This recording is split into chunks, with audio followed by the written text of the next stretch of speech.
So, seen any good moves lately?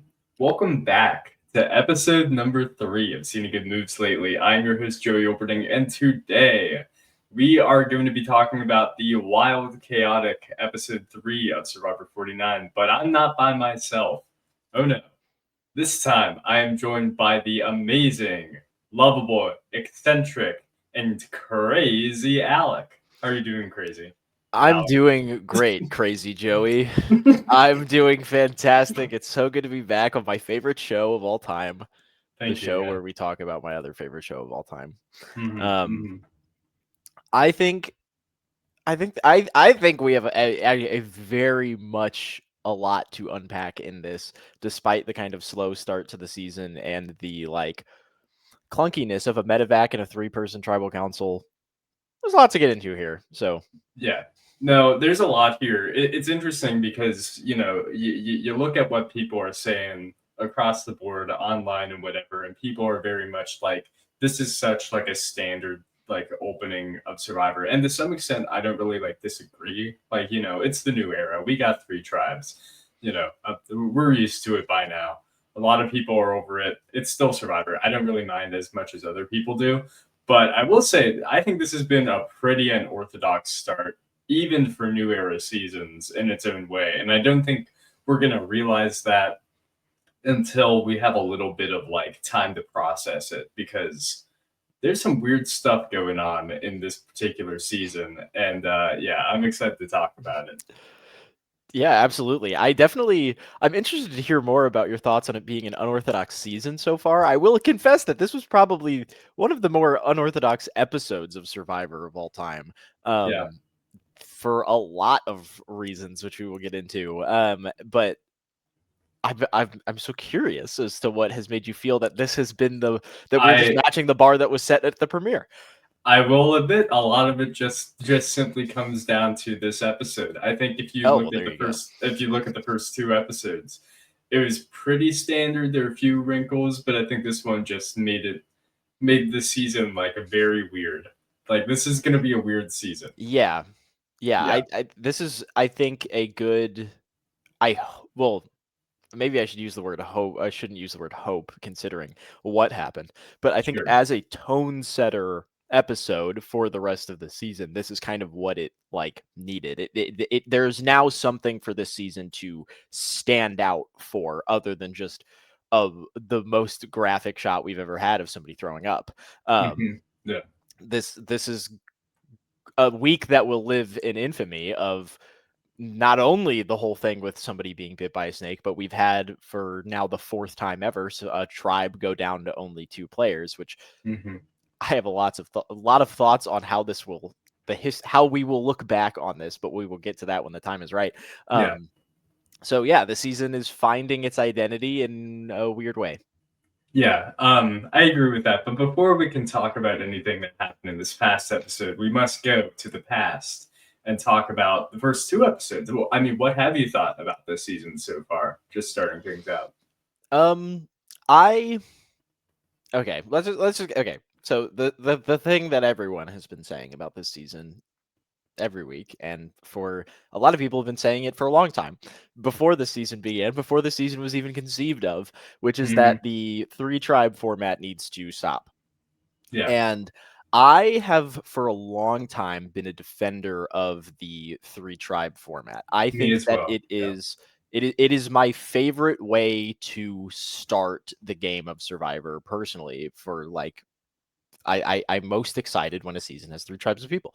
However, I have also stood by that the best option is just essentially deciding it randomly of we the viewers more specifically the players on a season of Survivor should have no clue if are they going on to a season with 2 tribes, 3 tribes, maybe sometimes keep doing 4 tribes just to make it an option once every 15 seasons.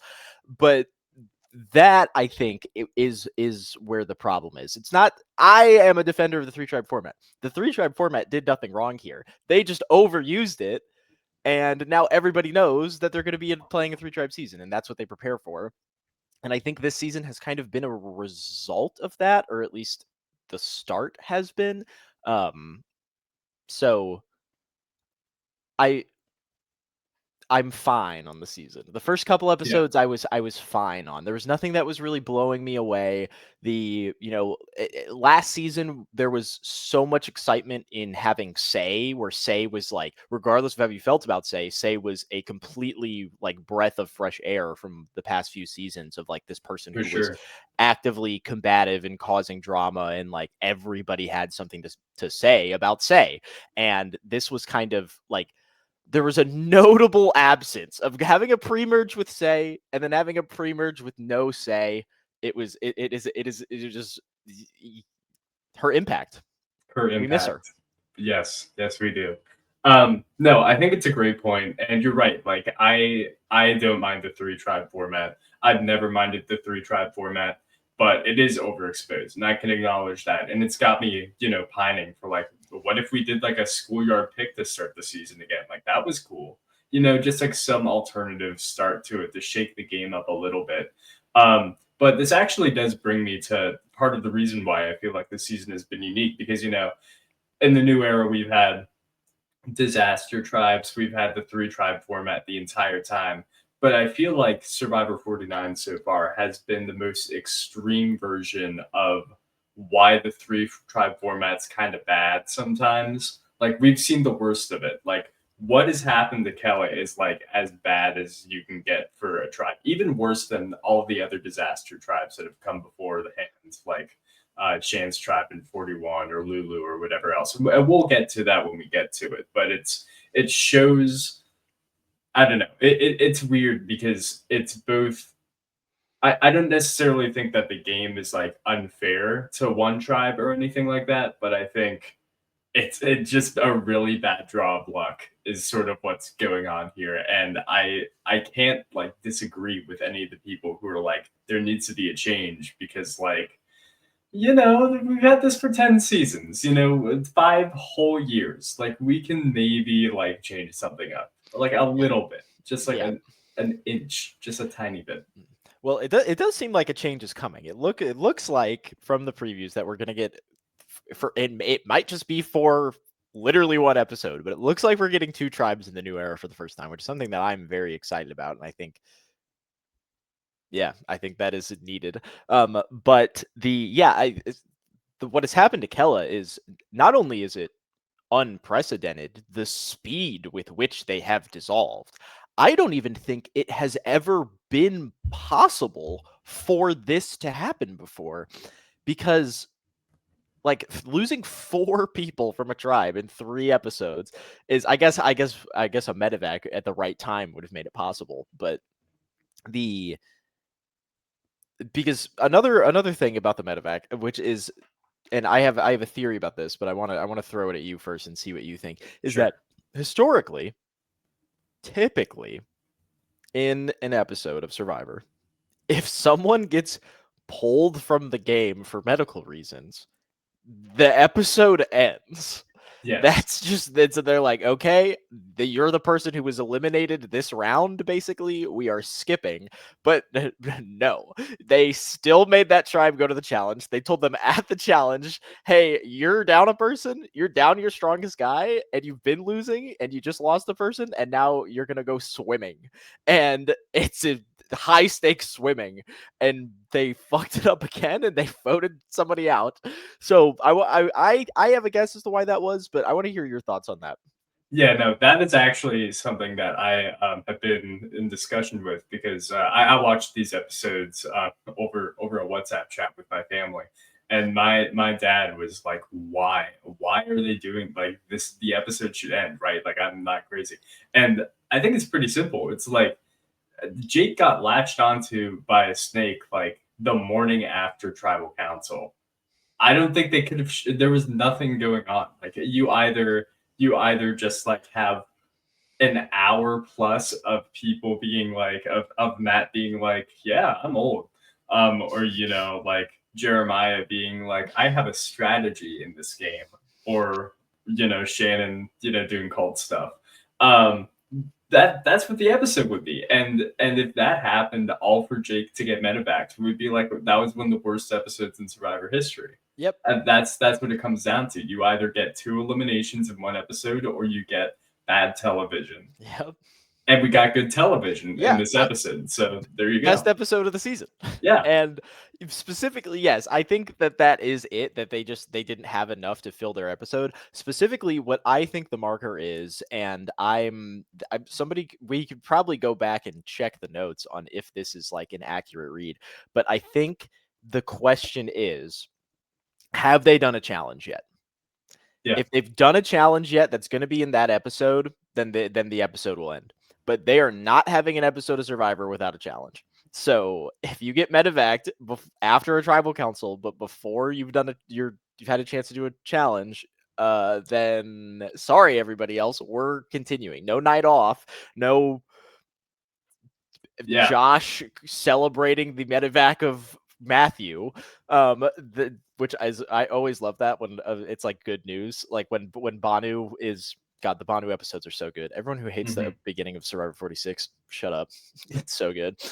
When Brandon gets smited by God and Banu's like, oh, thank God. I've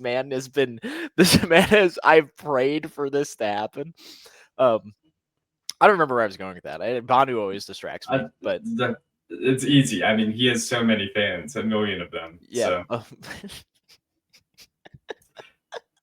There's just a lot to talk about when it comes to him. Yep. Since we're talking about Banu, my favorite Banu thing, I will never, ever get over him literally going onto his hands and knees for Tiffany to try to stay in the game. And Tiffany just being like, oh, stop. Get up. I'm not talking to you while you're on your knees. Yeah. Oh my God. We should have a Banu podcast. Forget Survivor 49. Hey, I would do it. That's an idea for the future. There we go. I'll lock that in. I didn't really know what we were talking about either. Something about medevacs. Oh, yeah. It did remind me.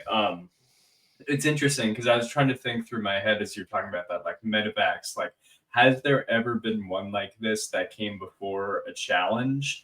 I can't remember if in the episode of Survivor Exile Island where Bruce gets medevaced, if that is after a challenge or before it.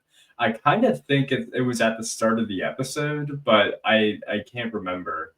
I don't. Because it was at night. Yeah. It might have been after a tribal council, maybe. I think I can't even remember if that ends the episode. Like, regardless of where it's timed in like the round, if it was before or after a challenge. I'm gonna look it up. I have no idea. Yeah. Regardless, it's rare. At most it's rare. So I don't think that that it's really like, I don't know, it's so unprecedented that I can't say. So yeah, it looks like Bruce was medevaced the morning after tribal council, or maybe that night. Yeah, because Bruce didn't quite. Oh, I'm sorry. My wires got crossed for a moment, and I was thinking about different Bruces. Gotcha. Different Bruces who got. I for a moment, like, my mind had wandered. I was trying to remember the placement of the other Bruce and how that all shook out, because I think the premiere like is an exception to the rule, because like they're having a tribal council in the premiere regardless of what happens. You could have 5 people could die. They're gonna have a fucking tribal council in the premiere. All right. Sorry, go ahead. Sorry. No, I won't. I'm talking about Bruce. I was just doing research, and it turns out, yes, he was pulled from the game, and they did have a challenge. Well, I knew that, I guess. But they did have a challenge. They had a reward challenge beforehand. And interestingly enough, I did not remember this.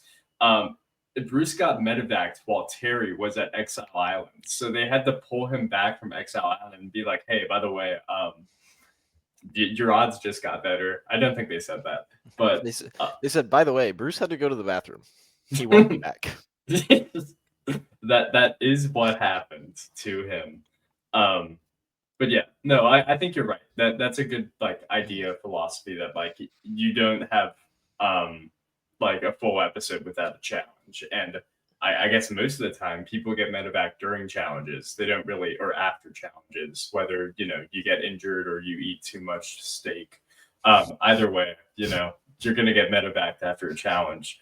It's not often. I mean, it's the dangers of the wilderness aren't really dangerous most of the time. Like it's either you get latched on by a snake, or you fall off a rock you climbed for no reason. Like that's Yeah. basically, or you fall in a fire, I guess, Or you dive headfirst into a wooden beam. or that. But that's not really a natural element. It wasn't there when the survivor gods got there. There's wood in nature. I think the survivor gods put that beam there. Literally. God put that beam there. No survivor to it. Yeah. Yeah. God put his forehead there. Yeah. Ow. Well, now I'm trying to remember. Was there a challenge in the Mike Scoopin episode where he fell into the fire? I'm sure there was at least a reward challenge. Actually, yes, I'm confident there was, because I remember coming back from the reward challenge, and then like the camera like shows birds, and then it's him going, ah, iconic. Yeah, but we could talk all day about people falling into fire into wood. But let's talk about a man getting bit by a snake.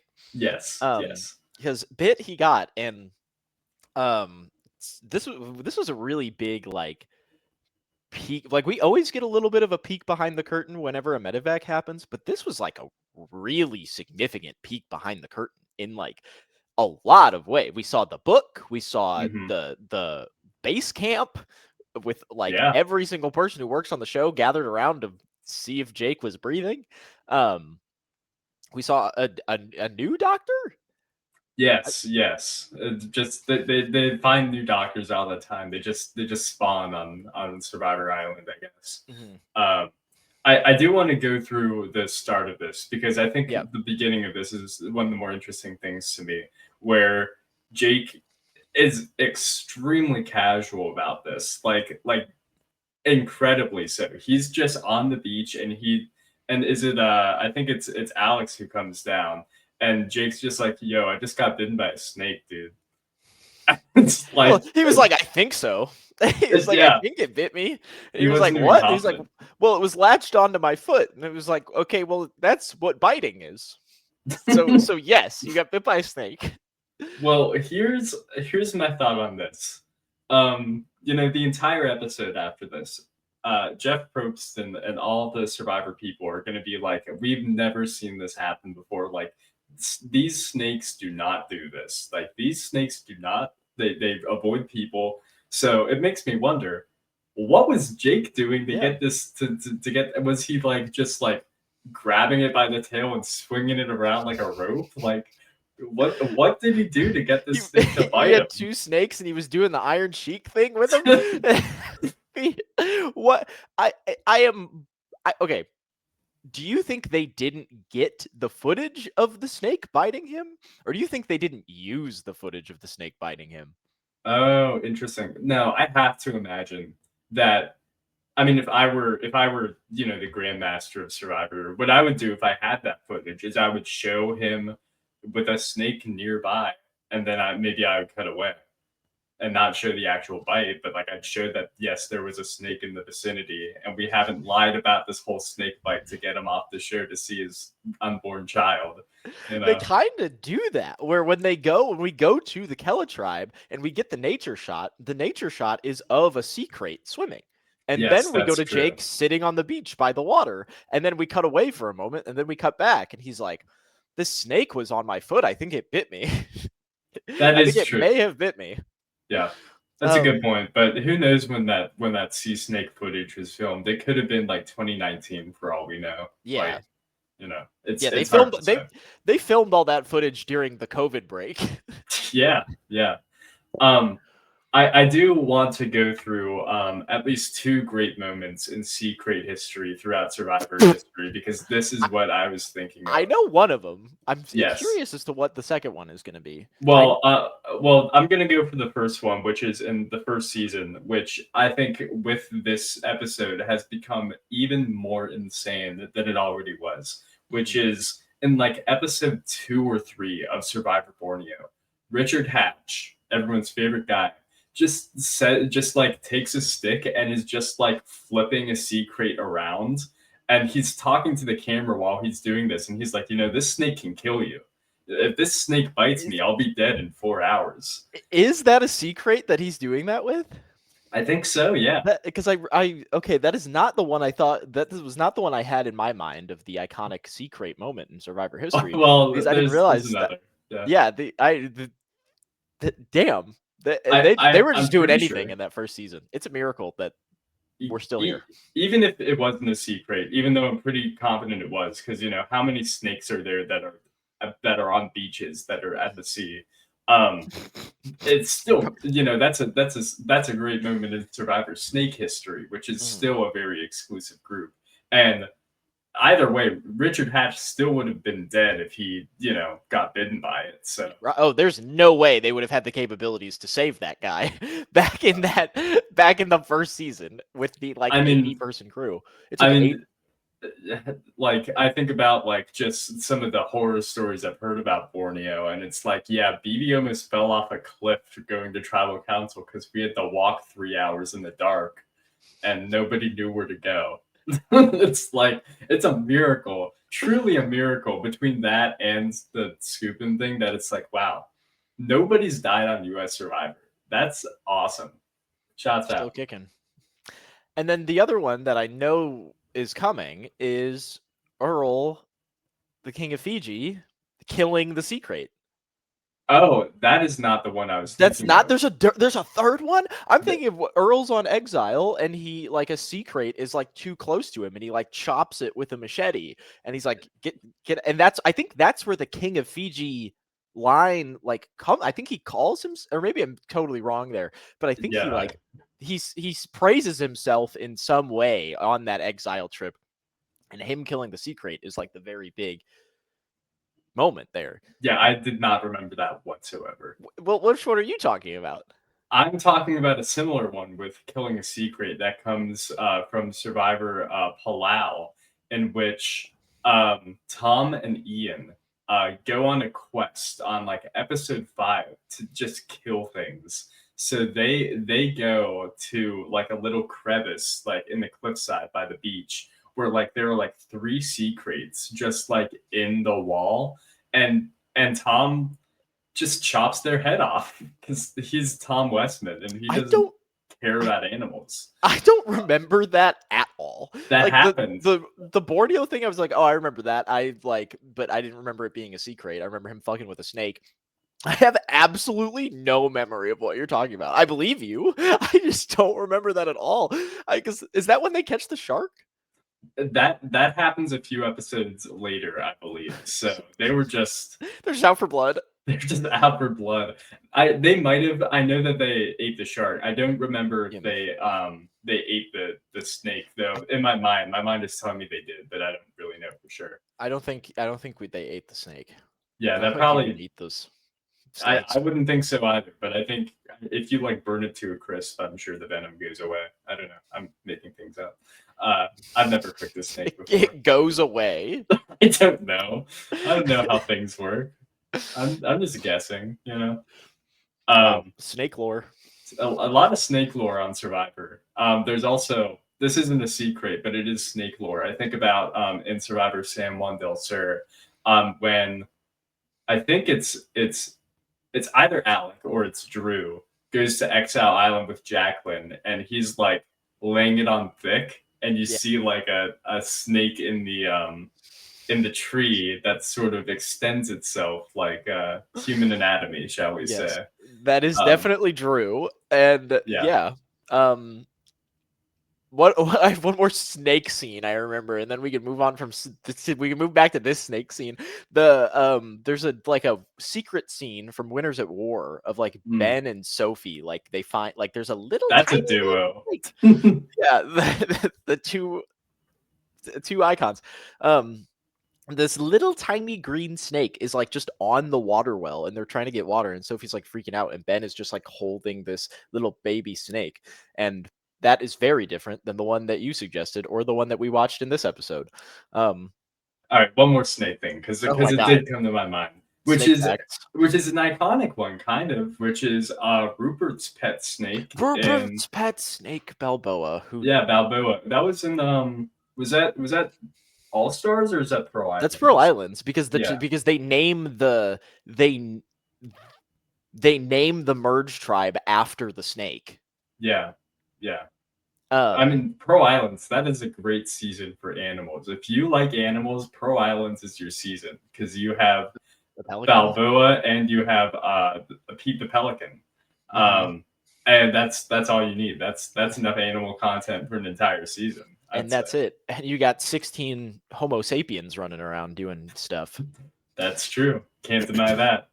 Um, So Jake gets bit by a snake. yes, that's what this all comes The down to most at the end. iconic snake moment in Survivor history. This guy gets bit on the foot by a snake, and Alex goes and he gets the book, and he determines from this book that Jake is going to die right now. He's very casual about it too. That's the whole thing that makes this scene like a little funny to me. Is like they don't really realize. Like Alex reads, yeah, you could die, but he like I don't think he processes it when he says it. Which makes me ask deep within my soul, don't they get told this stuff beforehand? Like, don't they get told what creatures can and can't kill you, what you can and can't eat? They definitely do, but I think they probably get told a lot of stuff, which is why they have the book, so they can be like, wait, I don't remember about this one. Let me check, let me double check and go see if this one can kill me. And Yeah. the I saw I don't know, have you had a chance to watch the live not know-it-alls, but the RHAP live from No, I have not. No. so special guest Adam Klein is there, and Adam Klein is talking about the snakes, and he's like, the thing that I knew about this snake, what has been instilled about me since my time in Fiji, has been if this snake bites you, you die. Like Yeah. there's no like it's just like any other thing like we can help you with. It's just like this snake, if it bites you, it's not gonna bite you. But if it does bite you, you pass away. And like so Adam has this whole thing where he's like, oh, like I knew in my mind that Jake is alive today, but I seriously questioned it when he got bit by the snake because it was like because he in the next time on for the last episode for this episode, it shows him getting like it's very obvious that he's been bit by a snake, and he was like, oh, Mhm. it's probably like a red herring because he's alive, but he gets bit by a snake, and the snake doesn't do anything to him, except for eliminate him. Yeah. But that's the interesting thing, right? That's why I'm kind of surprised that they had to go to the book because like I don't know, not only does Survivor have a great rich history of the sea crate, but also it'll kill you. So Yeah. I feel and like there's no real in between. Like Jeff Probst can sit me down and say, Joey, don't worry, the snake has literally never bitten anybody that we know of. But like if I know that it can kill me, I think it would be better to like you really instill it within me that I should probably avoid, throwing it around like a rope, for fun or whatever riding else. it riding it like the Beetlejuice worm that it looks Yeah. like. I I totally lost my train of thought bringing up Beetlejuice because Trisha Paytas is going to be in Beetlejuice. The Oh my snake, god, I lost it. I was going to the say something bite, about the snake. Something. secret. The nope, lost it. Okay, Nope. well, great. I mean, here's the thing about the book too, is like, have they had this book the whole time? Like, I feel Yeah, like, yeah, I feel like that would be like great reading material. Like, that would be something to do. something to do. It's Yeah. in the box with all the other stuff. You could read the facts on your hand sanitizer, and your Yeah. sunscreen, and Seems fun. they probably already did that. They probably got bored. Um, I remember what I was going to say, which is if I was on Survivor and somebody told me there's this thing out here, if you get bit by this thing, you die. I would wake up in the shelter every morning, hopefully, and I would have some pain somewhere in my body, Oh and my I would god. be like, I got bit. It got me. I'm gonna die. It's over. Yeah. Yeah, I don't know what this mark on my foot is. I got bit by a sea crate in my sleep, and I'm gonna die. And that is what I would think constantly is anytime I wasn't thinking about the game, I'd be thinking, I got bit by a sea crate and I didn't notice, and now I'm gonna die. I'm gonna die right now. Medical. Get me out of here. It is a little crazy. Not to jump ahead too far, but speaking of like being worried that you're gonna be bitten by a snake after somebody you know got bitten by a snake and almost died. It is a little crazy that the challenge they did immediately after announcing this was a challenge in the water. Like, that was just a little insane to me. It's like, yeah, this guy was by the water and got bit by a snake that, yeah, can kill you if it instills its venom in you. Anyways, let's go swimming, everybody. Let's I do it. loved that. I loved that so much that worked out like that, because I feel like Survivor in its current age gets kind of like gets poo-pooed a little bit for not being um like this. People are like, oh, the survival element is gone, and it's like, I- it's mostly gone. It's not a central focus of the edited program, but Yeah. these people are still like, they're really doing this. And I think this was a really stark reminder of that, of like, this guy got bit by a wild animal that could have killed him. And thank God he was fine. But it still was enough to remove him from the game. And now we're going to go into this thing's house and run a challenge. And if you don't want to do that, fuck you. It's Yeah. too bad. You're on Survivor. Get in the fucking water. And and I loved that. I thought that was fantastic, that the way that worked out, because it it is a reminder that they are still the survival of Survivor has not gone away, and they're still doing this regardless of if it's taking a backseat in the edit or not. Yeah, no, but that is an interesting point and something I want to talk about too is the idea of like the survivor aspect of Survivor is dead because yeah, I mean it's not focused on the in the edited show anymore. The show is an hour and a half or whatever, and we don't really get surviving content. But I don't really think that's a bad thing. I mean, I think about it like this: they've been in Fiji for what, like 10 years now. Like, imagine if every single season we got like, say, 3 hours of the entire season devoted to, yeah, man, I'm hungry. This rain sucks. Like it would get very stagnant, and it also like gives a certain uh, what am I saying? It gives a certain like better niche to the earlier seasons Yeah. where they're in different locations and like there is an aspect of like we've never done this here before. How are we going to live? You know, and that's really prevalent throughout the first 20 seasons of the show, pretty much, or at least 19, because Samoa has a good amount of survival stuff. But I Mhm. also think the show is not a survival show anymore. It's a strategy show. Yeah. And if they devoted so much time to living, we would be very confused why, say, Jeremiah went home over Sophie, though I guess some people still are. And we would be like, well, the editing's not doing a good enough job. It's a balance, but I don't really care about the survival I, stuff. I don't either. Isn't it crazy that some people want the show to just be people being hungry and tired? I guess we did get a pretty good amount of the like effects of being super fucking tired and hungry Sure. in the last episode, in episode 2, of them having brain fog at tribal council, and that was interesting because that was like something you don't really see very much. But of people complaining about the rain, complaining about the hunger, that is genuinely what some people want, and I don't really want that. Yeah. I think it's cool to get reminded of it sometimes. But you use the phrase that Survivor is not a survival show anymore. They're still doing a survival activity, but it's not like that's not what the show is. Yeah. I would actually argue that that was never what the show was at its core. The Sure. game of Survivor, more maybe speaking more so to the game than the show, but the the elements, the later in the seasons, the advantages, the challenges, it is all just the board upon which the game is being played. The game, the important thing here, what makes Survivor stand the test of time over Naked and Afraid and Alone and all these other survival shows that have come and gone is that it is the the structure of the game is like uniquely perfect in a Yeah. way that I don't think a lot of people appreciate. And everything else is just a really, really fascinating and interesting flavor to this very well constructed game. Yeah. I mean, you are completely right. The show has always been there, but I do think that there are levels to it.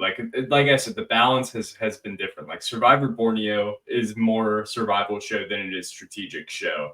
Or at least at the very beginning it is. And then as the season goes on, it sort of flips on its head and becomes more about strategy.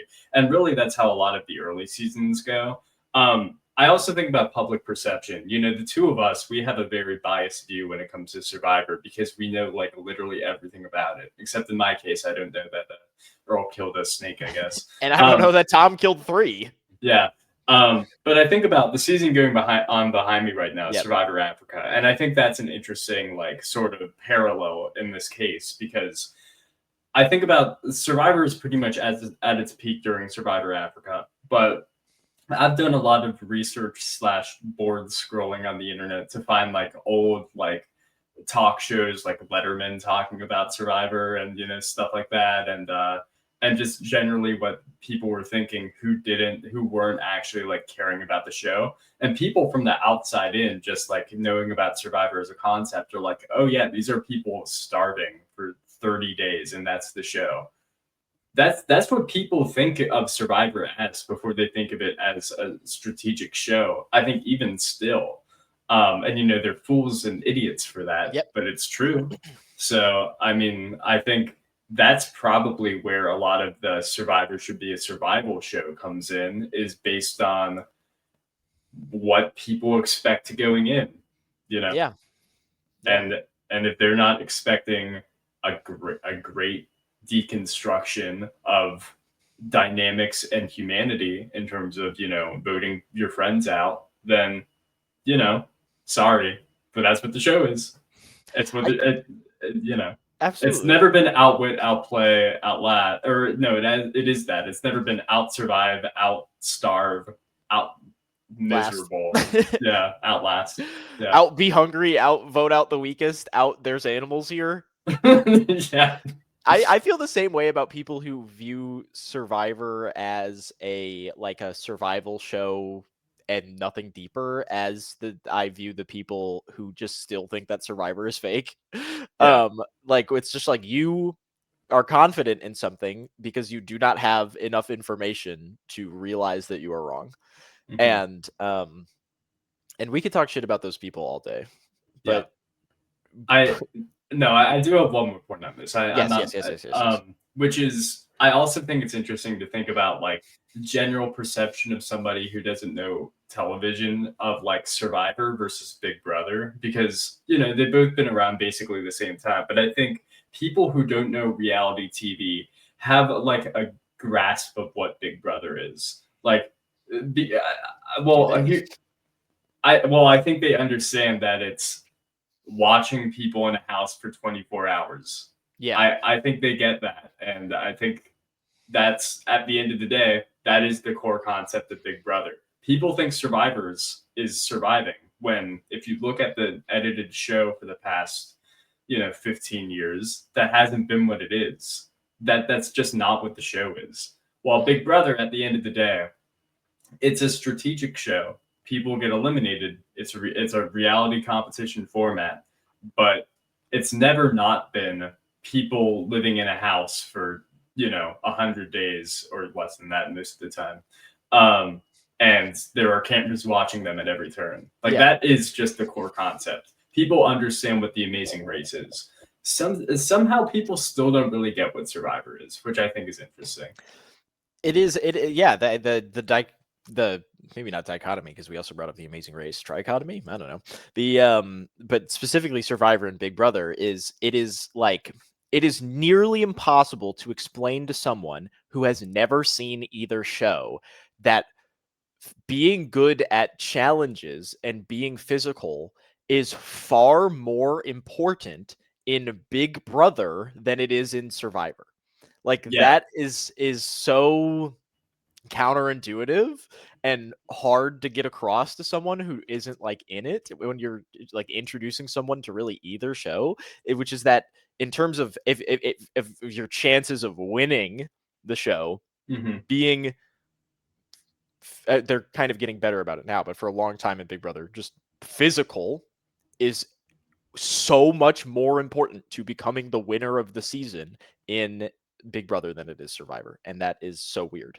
And also, like, it's hard to explain to somebody that, yeah, being unique and well liked and beloved makes you less likely to win Survivor a lot of the time because you'll have a target on you. Like, I talk to people who, who don't watch Survivor, but they know like little bits and pieces. And like I've been asked multiple times, like, oh yeah, what season did Rupert win?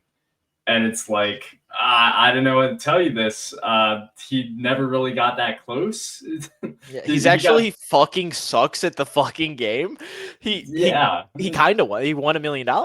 he did win $1 million on Survivor. So, So good for him. That's Sari didn't do that, unfortunately.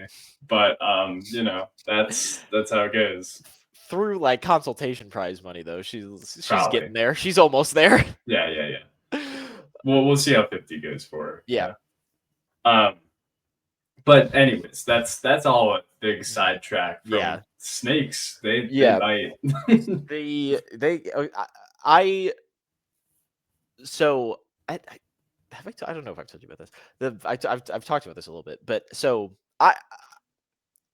I'm very sad to see Jake leave this way. Like Yeah. I think in a cosmic sort of way, I think this may have been I'm trying to put a positive spin on it. Like if I'm putting myself in his shoes, where it's like, he had this whole thing with like he was out there and potentially missing the birth of his child, and he still got to go do it. He got both. He got to play Survivor. He got to be there just in time for the birth of his child, which is like that's two wins, regardless of how Survivor ended up. Like obviously this is not how anybody wants to go out of the game. It's a win. He still got to do it, and he has I was kind of doing the math on this a little bit where like if you're a pre-merger and you want to Mhm. play Survivor a second time, get medevaced Yeah. because Good you'll point. like if you think you're gonna get voted out and you like really want to play Survivor again, climb up a rock and jump off of it if you think you're getting voted out no matter what, because then you'll probably and make it look like an accident because then you'll probably get medevaced and there the percentage of pre-mergers who've been medevaced and pre-mergers who weren't medevaced, the percentage of which category has come back to play, the medevac, I mean, Bruce, Scoopin, Penner counts kind of as a pre-merger because he was Caleb. medevaced. Caleb, Caleb. technically, James also, Russell technically, Swan. Russell Swan, um, and that's A like lot. most, if not all, of the pre-mergers who were medevaced before the new era. So it's pretty decent chance for Jake that he'll get another shot at it. And so I'm glad for him in that way, but also like it does suck to have him leave this way. Jake, I was rooting for Jake because he has a story that resonated with me a lot in the story with his dad and his dad like his battle with glaucoma, and that this is the last season that his dad will actually be able to watch. And that resonated with me because my mother has a degenerative eye disease called retinitis pigmentosa. She is legally blind. She can still see, like she watches Survivor, and she's got a big enough TV that she can sometimes read stuff on the screen. But that's, as someone who really wants to be on Survivor in a time hopefully before my mother loses her vision entirely, Jake's story like super resonated with me. I was lucky enough to get to just like talk to him for a little bit about it and like tell him my story and just talk that out with him before the season started. And super nice guy. Like I was talking to him for like 5 minutes. He had like made like I had a Discord call with him. Like he was Oh, clearly off to the side at an event and like made time to talk to me and like hear my story and just like so and I talked to him for 1 second and you immediately know why he's been cast on the show. Like he's just so charismatic and warm. So I really feel for Jake that this was the way that he went out of the game. But I think Jake is going to be okay. I think that he got a healthy amount of positives out of a very bad way to leave Survivor. Yeah, no, it's honestly like it's it's it's crazy how Survivor works. Like sometimes it really is just like a weird mystical thing because he talks about in episode one how he's missing the birth of his child, and I know I was like, that's kind of crazy. Um, I'm glad you're on the show, guy, but that's your child. But there's like maybe this is like stretching it too far, but there's like a Jenna Maraska All Stars like mystical element to it where No, it's I like yeah. this snake it was like a higher power that said be with your unborn child. You know, Mhm. it's it's weird. Yeah. And then when he was in the tent and he just kept saying over and over again, I have a kid on the way. It's like God. Yeah. That's I mean, that's reality. That's the reality in reality television right there. Yeah, that was fucking scary. When Yeah. like obviously we knew we had the knowledge that Jake lived and like that he was going to be all right. But watching that moment, I mean, he doesn't know that. Like none of them are sure of that for a long time. Like that, like, is this guy going to be okay? Regardless that we know the outcome is for him, like that was all real for them. And like that is something that is like so traumatic to briefly believe with good reason that you might die. um Well, yeah. Well, there was a moment. I mean, a lot happens in the few minutes we get with Jake, but there was a moment where I was like, "Wait, is this guy like actually okay?" It was when he was being brought in, and the doctor was like, "Is he breathing, or yeah. like does he have a pulse?" I was like, I'm pretty sure I would have heard if somebody died on Survivor, so I'm pretty sure he didn't die. But did he have to get like amputated or something? Or what's the procedure for this? Is he like is did he lose something? Like Yeah, what's that going on? that was a pretty fucking intense way to come back from I think from commercial Yeah, from a different scene of just the boat pulling up to this place we've never been before as viewers and somebody going, is he breathing? Yeah, that was pretty fucking like that was brutal. yeah. So I real Yeah, reality. no, I mean, I don't know if you've heard, but I guess part of the reason why like the doctor was asking that is well, on the boat ride they like lost communication with the actual facility. So the facility had no idea what was going on with Jake. They knew that he got bitten by the snake and that they were doing like they were looking at it on the boat while they were transferring him and were giving him vital stuff, but they had no way to know if he was like actively in the midst of dying or not. Oh So my god, I did not know that part. Holy shit. yeah, yeah. So that adds a wrinkle to it for sure. Um, Oh my god. Oh. I have to say it's interesting because like it's not good, but one of the perks of having it be in Fiji year after year is they have access to all these doctors on site, and they have a place they can take Jake that's like 10 minutes away from the beach that they can take him and like make sure he doesn't like die. Yeah. Like if they went back to say, Africa or whatever, like they would not have that. And if they did, it would certainly not be as like reliable. Like Mhm.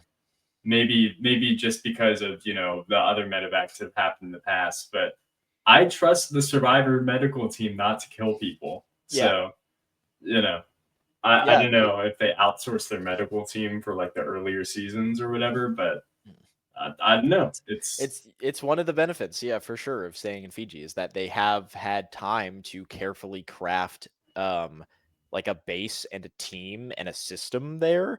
And Mhm. one of the very important pieces of that is that if it comes down to we need to make sure somebody doesn't die, we need to save somebody's life, they have had 10 years to get those facilities in order and make sure that they have the best people available.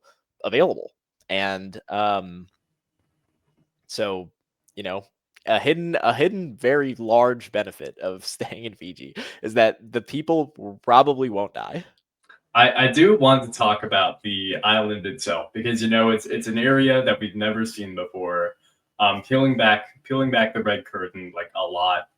You see the boats and you get to the facility and it's very fun. Well, I don't know if it's funny, but there's a certain bit of chuckle that I had at Jeff like quietly talking to the camera like, so we're here behind the scenes as they're like operating on Jake basically, and like I don't know.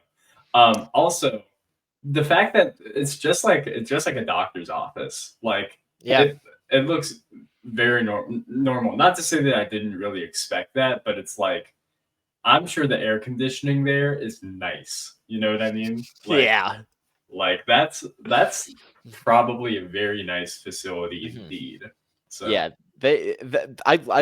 Jeff, uh, people people give Jeff shit because they're mad at the state of the show and that they want some stuff to be shaken up, and he's not been shaking stuff up for the past couple seasons. And like people are frustrated with Jeff as a showrunner. And sometimes that manifests in a way where people get frustrated with Jeff as a host, where they're like, let JLP take over for Jeff and host Survivor.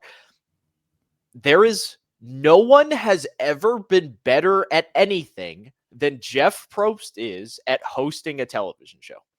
So, I, like anytime anybody suggests anything like that to me, it is totally ridiculous. Him and this was so evidence of that, of the way that he handled this was fantastic, and he's such a professional, and mhm. he is having that moment of pressure on him and still being able to collect himself, make the show, and also make sure that Jake is okay and communicate it to like basically stand in as like a translator almost between the Yeah. doctor and Jake, and for the two of them and also for the audience And he is does it that all the time. It's not does even all the something time. he's never done before. He did that with Caleb as well. He did that when Hannah had a panic attack in Yep. Millennials versus Gen X. This is what he does with these contestants. So he's used to it, but that's like a good thing. He's used to Yeah, being like a translator. he's That's the that's goat. a good thing. Jeff is so you can feel however you want to feel about Jeff as the showrunner, but anybody who fucking bad mouths Jeff as the host, you're an idiot. You're stupid. Okay. Yeah, He, just thinking about like as you said, any other television host. It's like for any other reality show, the host would not do that. Not even Australian Survivor. I don't think JLP would do that. could you even for a second imagine if Julie Chen I know. Moonves Yeah, I had know. to do anything even remotely close to what Jeff did in this episode? No, I No chance. I can't imagine her walking into the Big Brother house. I She was can't. kind of in there for she was in that competition last season. Yeah, I know. Well, I think. Yeah, I know, but for any reason other than I'm here, everyone. You know, that's a little different. I even think You I've been saved watching me. this season of The Amazing Race because there are Big Brother contestants on it. Like, I, I can't imagine Phil Keoghan doing that. Like, he's just kind of there, which like He is I'm just all kind of right with. I'm all right with you just being there, Phil. Glad you're there, but I can't imagine him getting involved like yeah. that. He would just wait for the team to get to the mat and be like, "I'm sorry, you've been bitten by a snake. You have to go home now. It was a pleasure having you on the race." You have been eliminated from the race by way of snake. That would also be what TJ from the challenge would do. Though he's a good host. I like TJ, but he would be like, "I'm sorry, that's the way that it goes. It was a pleasure having you on the challenge. Hope to see you back real soon." And then the episode would end. Hope that snake doesn't kill you. Yeah. So yeah, no, Jeff's a good host. That's Yes, that's the moral of the good story. host. Moral of the story. Moral of every story is that Jeff is Yeah. good at his job. Yeah. The anything else about the snake bite that you want to cover? Anything about Yeah, I mean, really, it's just I do like it when Survivor peels back the red curtain a little bit. Sometimes in Survivor history, aka Survivor 41, and a little bit of 42, they sort of did it intentionally as like an after COVID thing. So if you watch 41, there's a lot of like showing the cameras, like going on before challenges and things like that. And Jeff talks to the camera way more, like intentionally breaking the fourth wall, like, I'm so glad you're here. And we're introducing a new twist that'll really shake up the game. It's called the hourglass, or whatever. Like there's a lot of that. That does happen, by the way. That's correct. Yeah. Um, He was so excited about it. no, the way he introduces it is no, this is do or die, which is honestly just as bad of a twist as the It's worse. hourglass, It's worse. if not worse. But he's like, we're gonna have a new twist that shakes up the game to an extent that we've never seen one. This one might ruffle some feathers. Oh, and then he turns around and he brings him into the chat. Yes, I know exactly yes. what. Yes. So but that's to say that like, I think there's a difference between breaking the fourth wall intentionally, which I think is kind of like, I don't know if tacky is the right word, but it's like, that's not why I'm watching. You know what I mean? Yeah. Versus, the versus what we have here, which is like, yeah, in the case of a medical emergency, it's important to remember that there are like 20 people out there at any given time for the contestants' safety, like exclusively. Yeah. So that fourth wall break it's definitely become less like they still do it, but they just aren't beating us over the head with it like they were in 41 and 42 with like, I mean, the first person that you see in Survivor 41 is like a producer or a camera person. Is the first human being that you lay eyes on in the opening moments. Is you see that whole like behind the, or I guess it is Jeff. I guess Jeff he gives the prelude and then we get into like the show. But it is, they still like, we get moments like these, which are, kind of out of their control of how behind the scenes they go, and just this such a crazy situation. But we get the moments with like this season with, I believe it happens with Sage and like Carolyn from 44 is a big one where you're like, we hear the producer's voice, and we saw the book this episode. So they're still doing it in a way that's a little bit more like natural and doesn't feel so like cheeky. Yeah. Like with the, so I think they found a balance with it. Well, I mean, just in general, like there was a time probably in Survivor history where you just didn't see any of the people behind the scenes. Like I think this is like the third time I'm bringing up the Mike Scoop and evacuation. But you think about that, it's like even with all that chaos, you don't really see a camera person. You don't see a person operating a boom mic. You know what I mean? Or maybe you do, but it's not prevalent, right? Yeah. The helicopter gets flown in, but you're not seeing probably the 25 people behind the tribe going like, freaking the fuck out. But at some point there's like a shift in that, and I think that's probably how wrong when you have like 3 people dying at once, including Caleb, who is actually dying. Yeah. And you really just get like, this is full-blown chaos. Everybody, like, all hands on deck. And I think after that, like producers and stuff like that became a little more like, all right, well, we already peeled back the red curtain once. You can't do that again. You can't put the toothpaste back in the tube. I don't know about like producers talking to contestants. I don't know. Was the first time that happened, was that Kelly in Island of the Idols? I think it might have been. Do we get that in Island of the Idols? Yeah. There's a really, I mean, it's in like the worst episode. It's in the one where she gets blindsided, and it's not a good season. But she's talking about what Dan has done, and a producer's like, do you want us to do something about it? And she's like, I don't know. That's clearly uncomfortable. That's above her pay grade. But I mean, not to get into the Survivor at its absolute worst, but that was kind of at the time Survivor being like, see, we're concerned about these Islanders. We don't want sexual harassment in our show. Yeah, like we don't stand for that because we asked the contestant if we want something to be done. We make an effort to only cast people who are 150 to 200% satisfied with their wives. that's another thing. Survivor Thailand, like, oh boy, that has so nothing and so no producer interference that like, oh my goodness, like I almost can't even. I hate it. It's like bottom three's Survivor season, but it's almost impossible to hate because it's like, yeah, this is just what would happen on an island. Like this is just human dynamics. I might go as far as to say that Survivor Thailand is the worst season of television I've ever watched in its entirety. But It's this isn't about that. no, we've gotten off the beaten track for Yes. sure. To peel back the curtain and to break the fourth wall of this own podcast, Joey, before we dive into the rest of this episode, may I take a little potty break? Yes, sure. I can pause the recording right now. Perfect. We're back. We're back.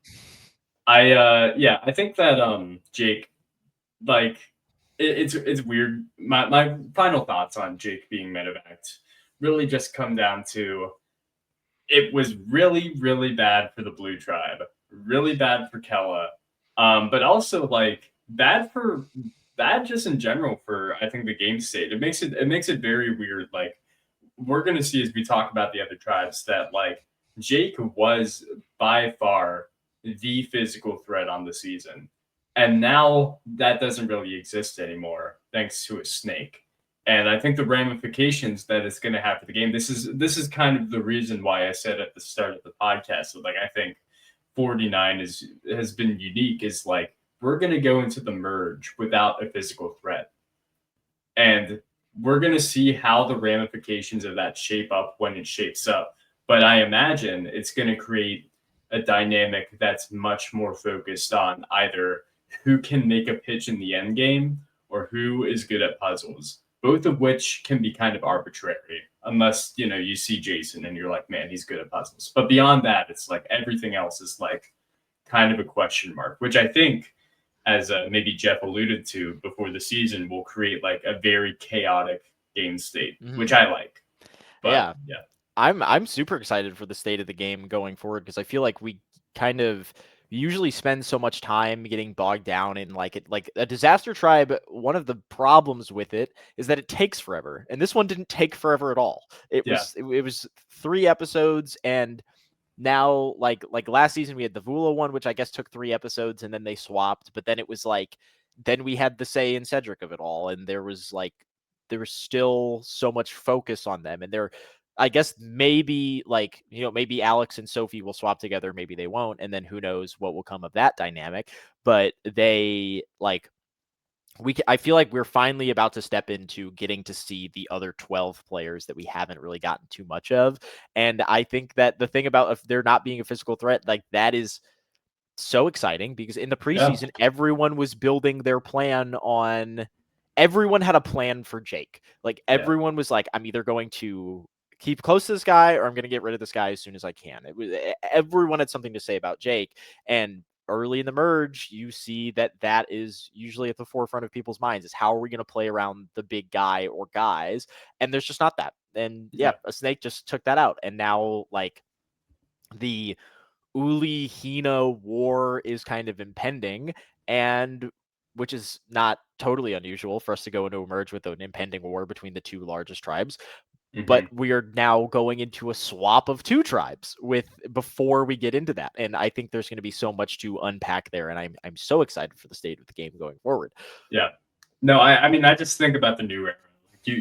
I was going through the seasons in my mind, and I was like, has there like really been a season without somebody who is obviously like physically stronger than other people? Maybe there has, but like I think about 42 at Jonathan, 44 had Danny, 45 at Austin. I mean, I'm talking about guys too. Like this isn't even to account for the ladies, unfortunately. But you just think about physical mass, and that's sort of what I'm thinking about. Is there's always someone. David might be the most extreme example from last season of just like a guy who was obviously going to make the merge, like as soon as you saw him, and you have to play around that.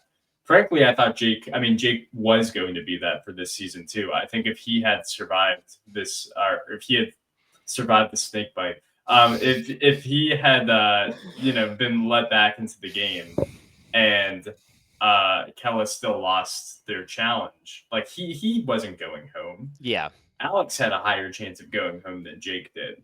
So he was on the fast track to the merge, and having everybody be prepared to play around or with him was right. That's the right thing to do as somebody in the preseason, is to identify who is going to be there and what do I do?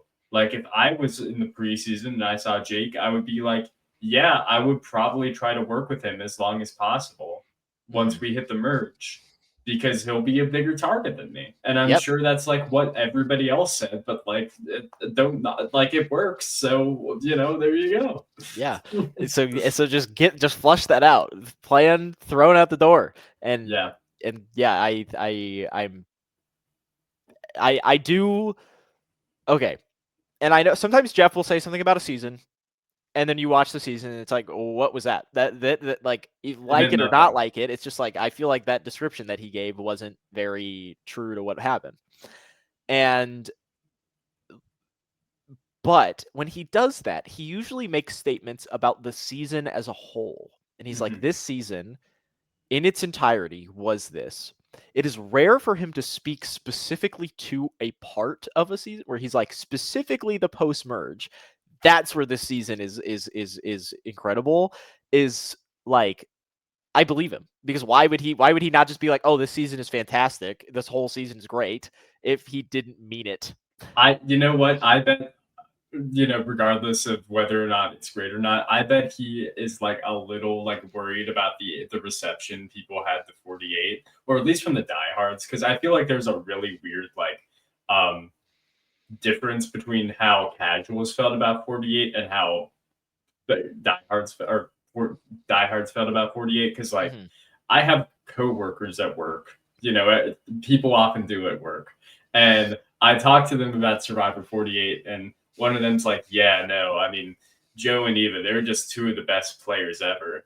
And it's like, well, I don't know. And it's just different. It's different. Like I like Joe and Eva. They were even my favorites of that season, maybe, but it's the same people who say which season did Rupert win. Yeah. It's a different genre of person than Yep. the two of us. So there you go. So yeah, and I don't know. I like to think that Jeff cares about what the you and I's of the world have to say about Survivor, and that he puts some stock in that. But sometimes I it's a little mean, harder to see. I think that's what Survivor 50 is him basically being like, yeah, you freaks who have supported us for 25 years. Here's your slop. You make the decision. Here's your slop. You know. Let's say you try it, smart guy. Yeah. Um Let's see you take a crack at it. but in all seriousness, no, I mean, I think he does care about all the fans. It's just, there there's a different like there are different types of super fans. Like there are people who will watch every episode of the show and be like, that was a fun episode, and then it completely leaves their mind. And then there's us talking about what are the greatest snake moments in Yes, the Survivor snake. history. Let's go through all the top 5 secrets in Survivor Mhm. history.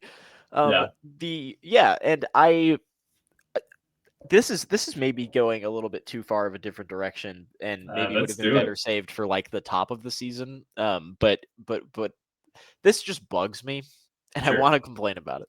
do it. So one of the very common, so there's a lot of common new era complaints, and a lot of them I don't disagree with, and this is one of them, which is that, oh, casting now, they just like you hear the phrase thrown out of like, oh, it's just a cast of 18 super fans, and it's like you don't know what super fan means, because some Mhm. people it's just like, oh, this person can name someone who is on Survivor, they're a super fan. They've seen more than one season. Super fan. Super fan. You're a super fan because you know who Jeff is and you're Yeah, excited to be here, so you're a super fan. I think it's maybe like half super fan casts I and agree with that. half just people who know what Survivor is and have seen some of it and like maybe didn't see any of it and then started watching it because they wanted to do it, and then like maybe a person or two who just has no fucking clue what they're doing. I think Kella is a good example of this. If you just look at the tribe here, I have a graphic for this. Let me share it.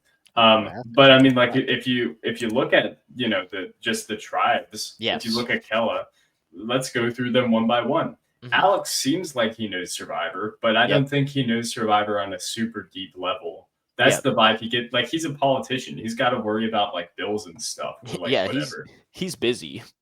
Annie, I think, in my opinion, just from what I saw, even if she watched Survivor, she did not understand Survivor because she did not play the game well. She thought that she could, target the biggest physical threat and sort of force people to get the vote onto him, Yeah.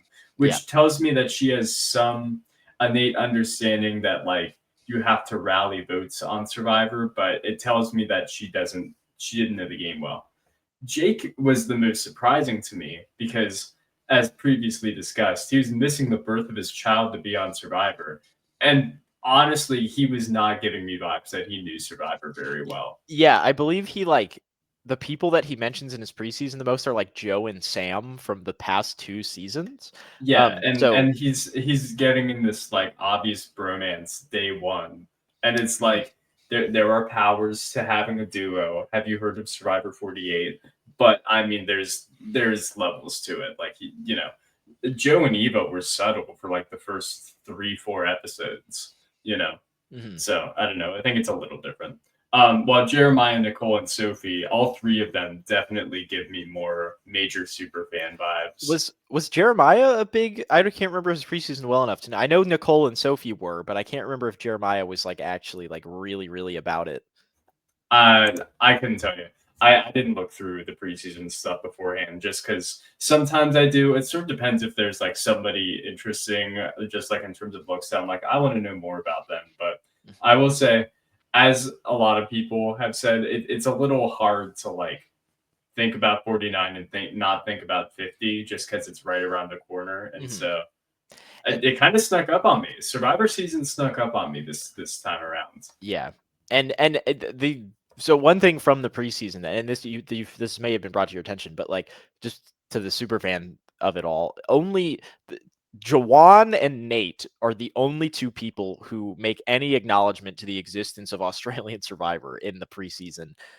And I think Interesting. that is a pretty good benchmark of like, are you a super fan? It's like if you're talking about Australian Survivor, you're a super fan because That like, surprises me that Nate said that, honestly, oh, Nate's because like, and Nate might be the biggest fan on the cast.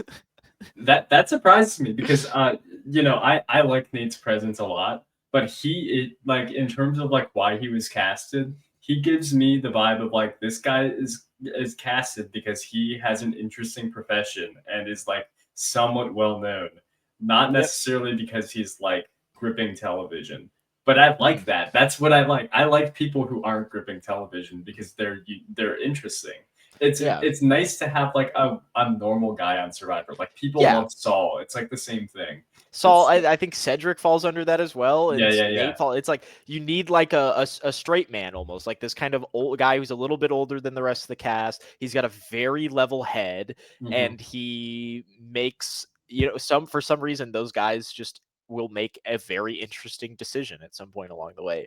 Yeah, Sometimes Cedric will make 6 interesting decisions in a row, sure. and so yeah, I'm excited to see what Nate does. But so that's my mini rant about a complaint in the new era of I think the complaints about a cast is all super fans gets completely blown out of proportion. It's just a lot of people who don't know what the fuck they're doing. Yeah, for sure. Um, we had an episode of Survivor. I okay, I do one more thing about the Jake medevac because it transitions into the Mhm. actual episode. So before Jake gets bitten by the snake, there's like a decent amount of camp life stuff, but really not that much. But the way that they announce that Jake has been medevaced is they announce it at the challenge, Yeah. which I think is kind of crazy because I don't know if they told Kella beforehand. Oh, no way. Yeah. No shot that they tell Cole because there's no way they don't put the reaction, like the genuine reaction from them finding out for sure in the episode. And I, they to reference again the RHAP live thing. I think they caught some flack for this from some of the alumni. Were like, that was so cruel of them to like do that. And I think it's fine for the producers to be cruel. Like that's the reality of the situation that these losers, the lovable losers, have found themselves in. Is yeah, okay. Welcome to the challenge. We're about to run this challenge. Your friend is gone. he's alive and he's going to be fine, but he's gone, and you're not going to see him again for the rest of the game. So buck up. I think it's like it obviously hurts the Kella tribe more, not just in terms of like we don't have Jake anymore, but in terms of emotional impact. But like it definitely affected the other tribes too. Jason was crying and was saying, "I don't want to have to beat these guys. I feel bad for them." Like that's I'm that. Well, that's kind of the state of the game, I guess. Like that says something about where we're at. But like still, that's crazy.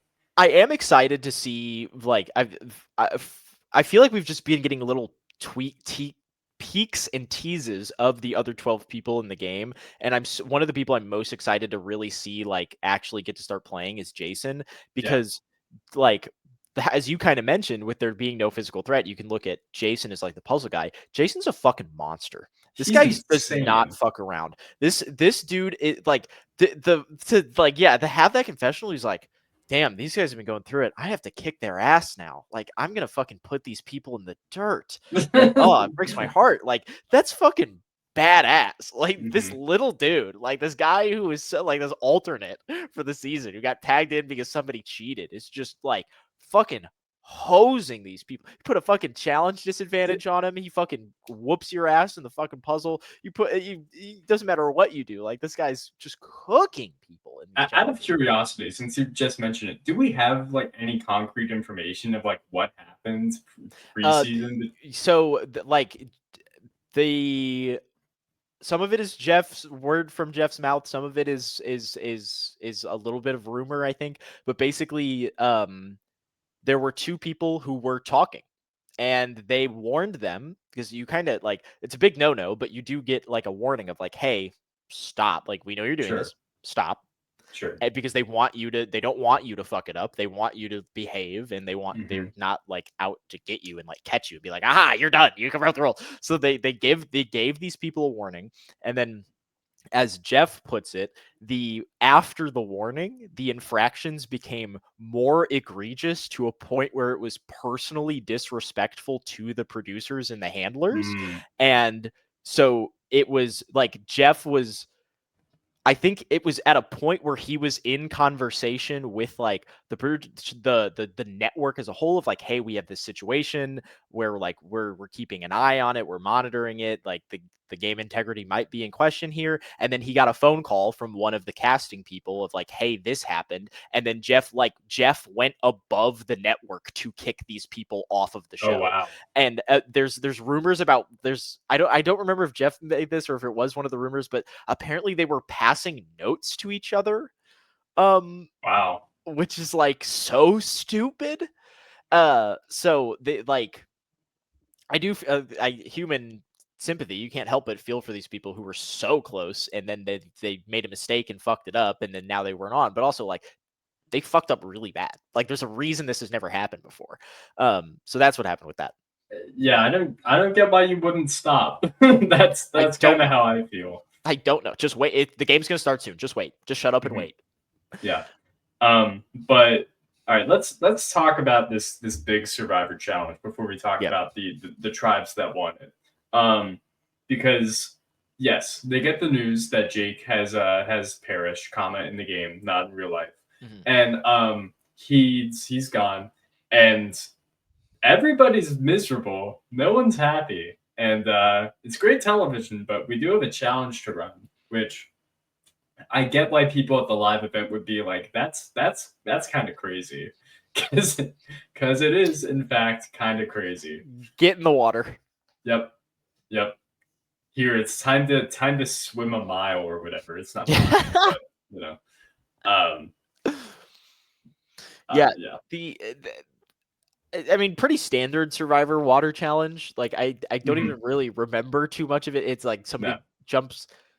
They do the balance beam thing, and somebody has to get something off the balance beam, like has to retrieve like bags or whatever, and then the other people just have to run the course and not retrieve the bag that the first person got, and then they build the puzzle. Like, pretty. yeah. This is like the standard Survivor water challenge, but and so it would have been pretty boring if it didn't have the extra emotional punch of a water creature just destroyed someone. Now do it. Mhm. Like that was Yeah, great. Like this is what this challenge needed, was some spice to it, of this like, and how it all plays out, where like the other tribes realize that, oh, this is over for them, and they like don't celebrate at all. Like it's just so sad. Even that's how you know it's sad for these people. It's like not even just they're sad, it's like the other tribes are sad that they're winning. yeah. It's also interesting in the sense that it's like, you know, there it's a tribe of 3 already. That's like, and it has to go down a player after that. And it's like half the tribes on all of the other tribes are sitting out.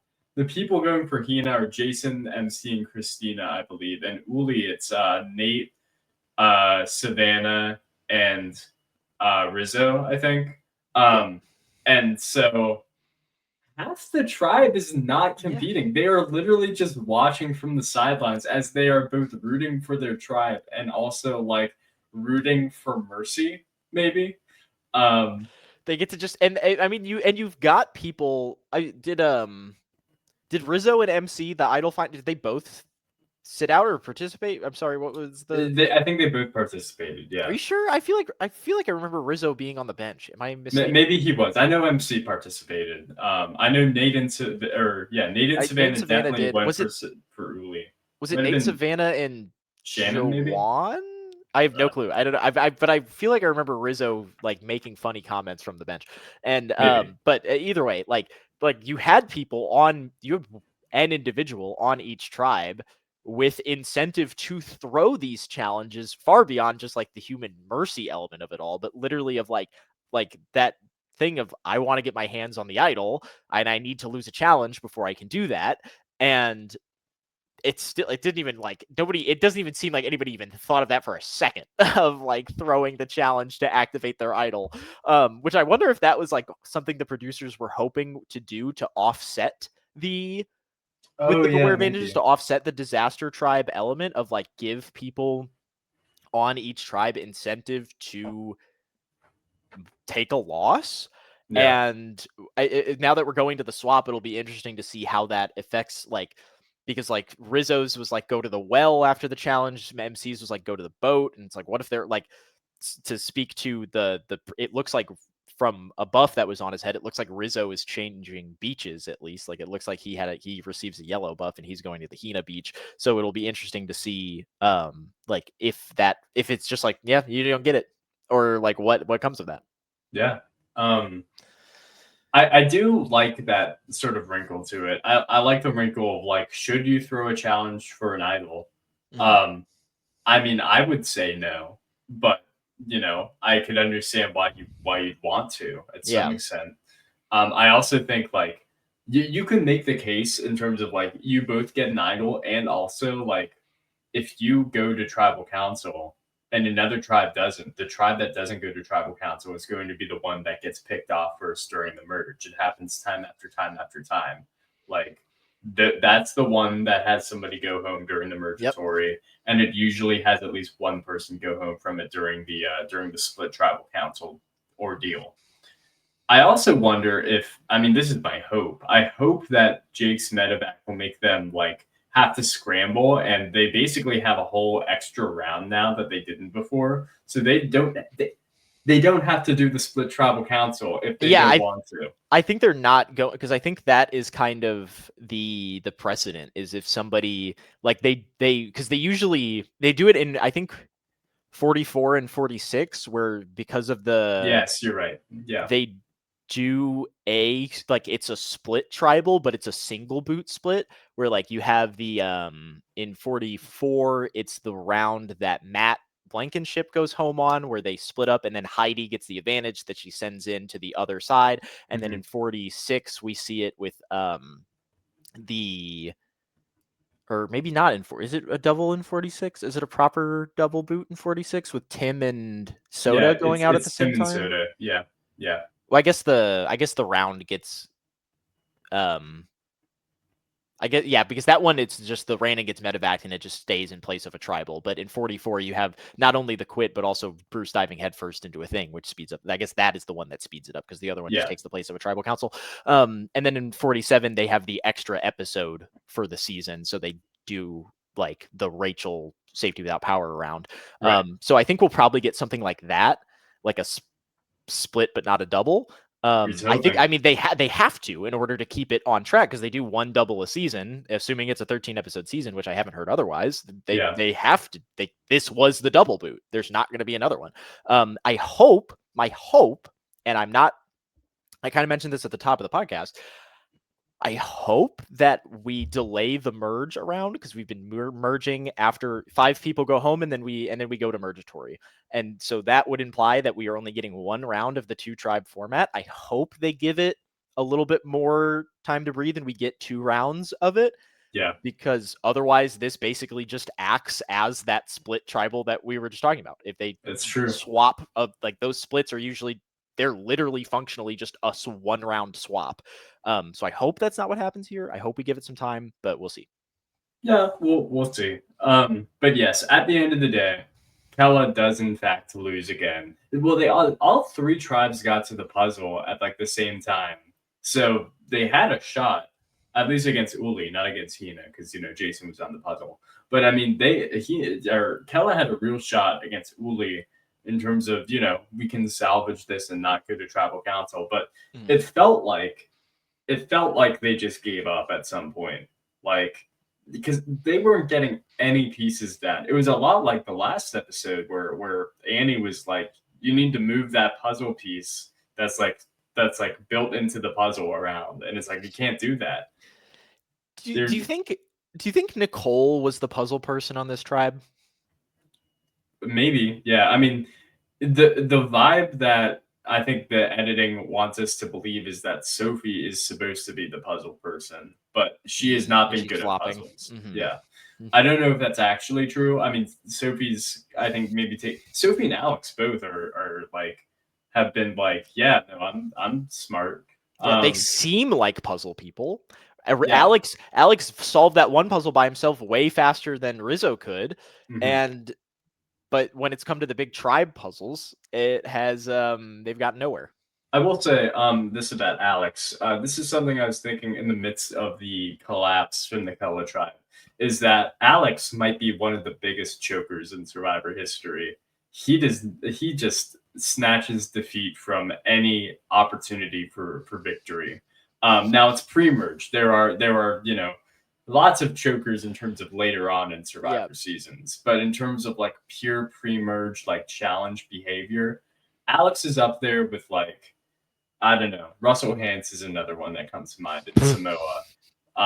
Now he was just a choker just in general. Shouts out Survivor Samoa when he told Natalie how to win and how to beat him for no real reason. Just he just got bored. Yeah. But no, Alex, especially after that episode 1 challenge, is like, I don't know. He's on fraud watch. I'll say that much. He's making a case for it for sure. He seems like he should be good at everything.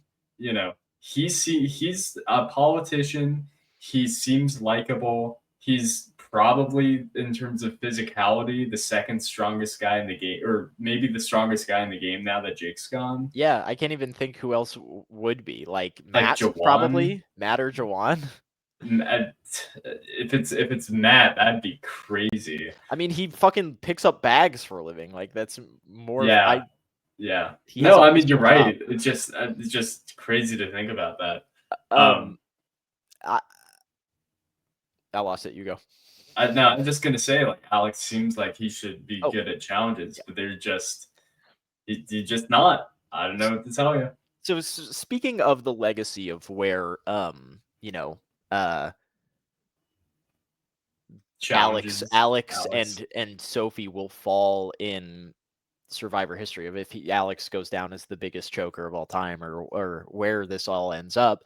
I want to talk about we now have a tribe of 2 that has entered the mythos of Survivor, which is a very rare occurrence.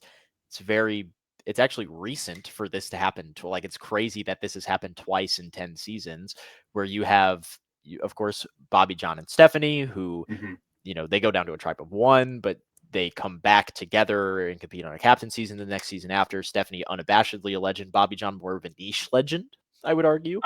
He's a legend in my heart, personally. Yes, absolutely. Yeah.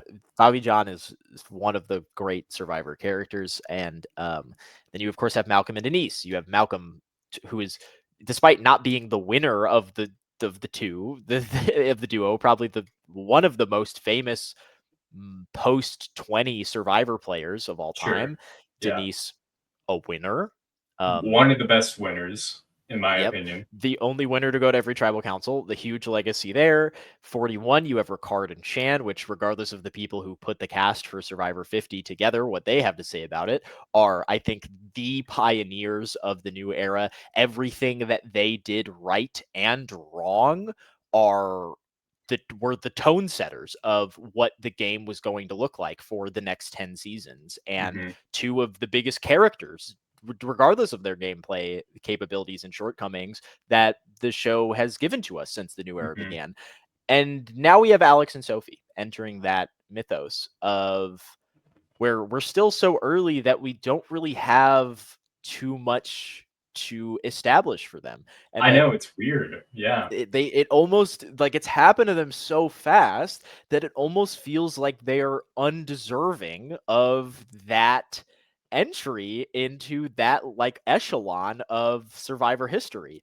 And we'll see how it shakes out for them. We'll see what they end up doing and what their legacy becomes. I mean, we know that they're, spoilers for anyone who has avoided the 49 or the 49ers that are on 50, who avert your ears now, but we know that it's not either of them, which almost seems weird at this point that it's not either of them. I will say this, because I was thinking about this a lot, about these final two and it being Alex and Sophie, and just how, like, odd it is, because this is another thing. There are, like, a few similarities, like, in terms of, like, I was definitely, like, watching the episode, and when it was Alex and Sophie, I was like, yeah, I can see a little bit of Bobby John and Stephanie in terms of, like, futility, even though they should be good. Like, Sophie maybe doesn't scream, like, good at challenges, but we just talked about how Alex does. He reminds me a good amount of Bobby John. Now, I would not call Bobby, like, in terms of pure challenge performance, I wouldn't really call Bobby John, like, a choker necessarily. I think Tom and his goons were just way better than him. Which I think is different. Alex, it's like there's nobody who's more physically strong than him between him and Jake than anybody else. Like, it was just a matter of the physicality wasn't enough to get through them. Like, the first challenge, there's I guess the first challenge, there's a puzzle, but, like, the first immunity challenge, it doesn't end with a puzzle. It ends with, like, a skill competition. Yeah. And which I believe I think none of them participate. Alex participates in this. I think he's pulling on Nicole's right side, screen left, and it's Annie, Alex, and Nicole work on that. And yeah, that's right. Like, the strength portion of that first immunity challenge just wasn't, like, even in the dragging the snake, like, you're dragging it in pairs. You're only as strong as your weakest pair in that setup, and it just didn't help them then. And then the snowball started, and they couldn't stop it. Yeah. No, it's weird, because I think about, Stephanie and Bobby John, and I think both of them are good Survivor players. I don't necessarily think either's amazing, though I think Stephanie was, like, very good at controlling her tribe in Guatemala, and I think it took, like, it took good gameplay to get both of them to the end of their respective tribes. But I think both of them are good players. I think both Malcolm and Denise, obviously great players. Ricard and Shan, good players. Some may say great players. I would say good players. And then you have Alex and Sophie, and I'm like, yeah, I don't think either of them are good players. You don't think Sophie's a good player? Not really, no. I think you don't think Shan is a great player? I mean, I will say I saw Shan on the Challenge USA, so that Well, I'm not speaking to her ability at the Challenge USA. I'm speaking to her ability on Survivor, and I attest that the best pre-merge game that anyone in the new era has played was no, played by Shan, and you're she. right. I'm just a hater. I kind of just don't like Shan, so Well, I'm yes, a but little bit of a hater. But no, I mean, I valid. like here's the reason. I mean, part of this is like they wanted ambiguity when it comes to like Alex has this idol. He's surely not going to go home, like right. So Yeah. there has to be some ambiguity of like, okay, between Jeremiah and Sophie, who will he choose? And Sophie's pitch was like, I'm loyal. I've been with my boyfriend for 4.5 years. That was her pitch. Like, I don't like And it that's what we worked. saw. It Yeah, but like, worked. is that indicative of Sophie making a good pitch or Jeremiah not really making a pitch? So, and we don't want to, because it did seem like Jeremiah's pitch was especially like half-assed, Yeah. and you don't want to, who knows if that was left on the cutting room floor because Sophie was the one who won the pitch battle, and they were showing us that Sophie did good and Jeremiah did bad. So, who knows?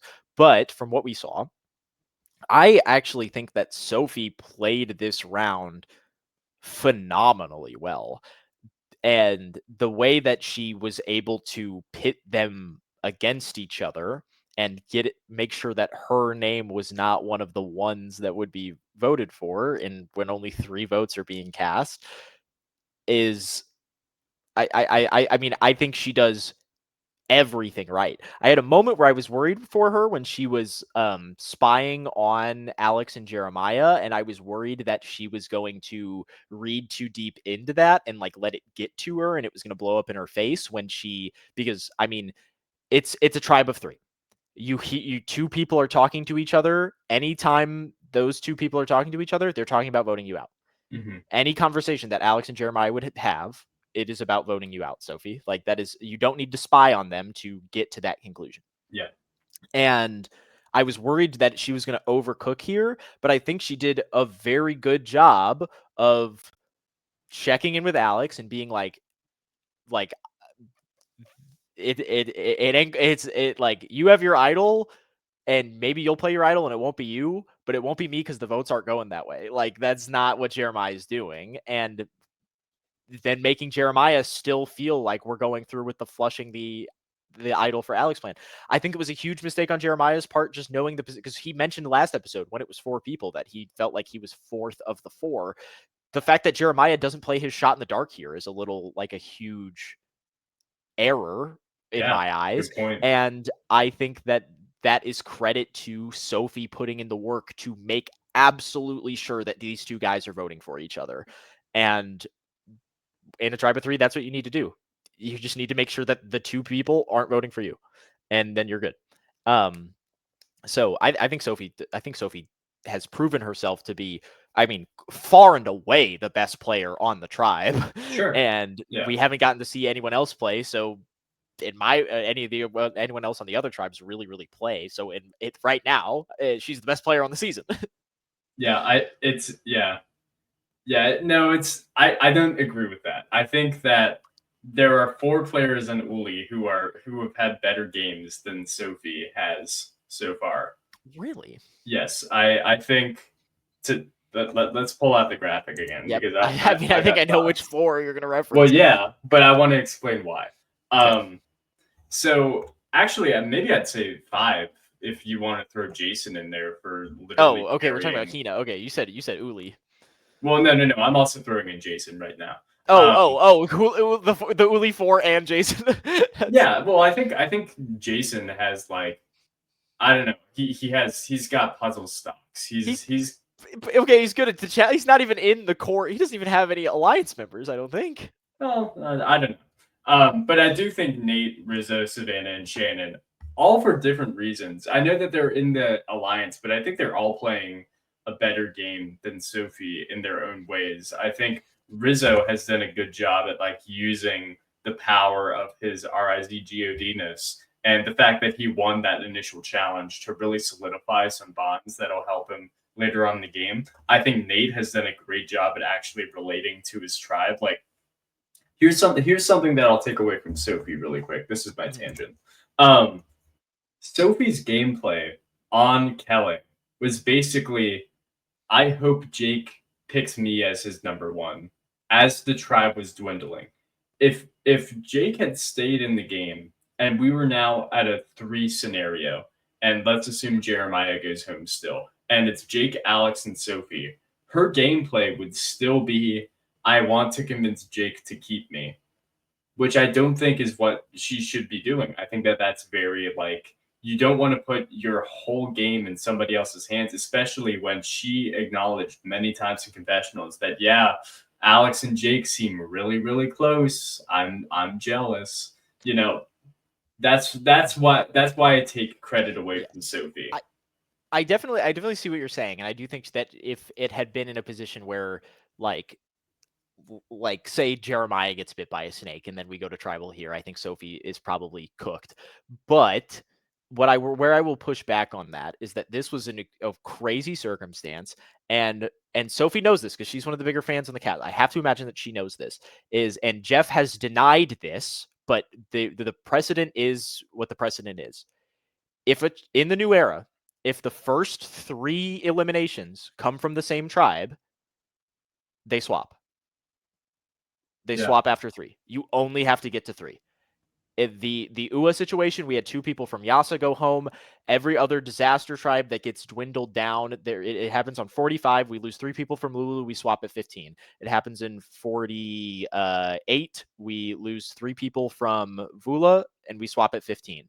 And those are the only times in the new era that, except for the 44 like quasi swap, those are the only times in the new era that we swap at 15. And it's like if you can kind of rely on that being a trigger for a swap, and then it doesn't happen this episode because of the crazy circumstance of a medevac at the very top of a round. And so I think like a very crazy circumstance would have gotten her in hot water for that purpose. But I think that is such a far off concern of like, I need Jake to pick me as his number one over Alex is something that is like, it is crazy that we even got that close to that being a thing that ended her game. Like the fact that yeah, it was just basically came down to who got bit by the snake on the tribe.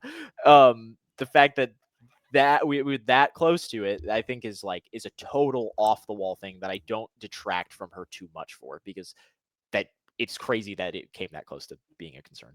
yeah. That's very fair. And just to finish up my thoughts on Uli, Yes. I think Savannah is probably the one person that you could say is running her tribe right now. I think Mhm. that's at least how it feels. And then Shannon, I'm a big fan of Shannon, because she's a cultist, and I love that.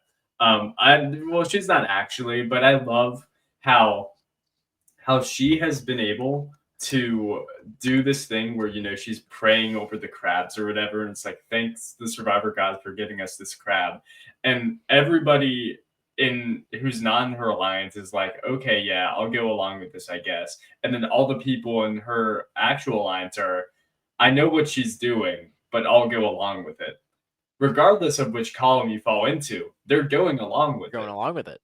And she also seems very strategic, and she's in this alliance of 4, and she's brought the kumbaya camaraderie, regardless of if Savannah likes that or not. She's brought that to the tribe so much that Jawan sacrificed something that would have benefited him only for something that benefited his entire tribe, even though he's still pretty much on the bottom of it, which I thought was interesting. I don't know. That wasn't really necessarily because of Shannon's actions, but I think the kumbaya nature of the Mhm. tribe helped him make that decision to not be on the Yeah. outs. I think that regardless of kumbaya nature, I think Jawan makes the right call on using the disadvantage, because I think he should, but in the position that he's in, which regardless of if he knows it or not, the position that he's in, if he's going to get voted out 5-1, he doesn't need an extra vote. He needs to not go to tribal council. mhm, and yeah, and he did it.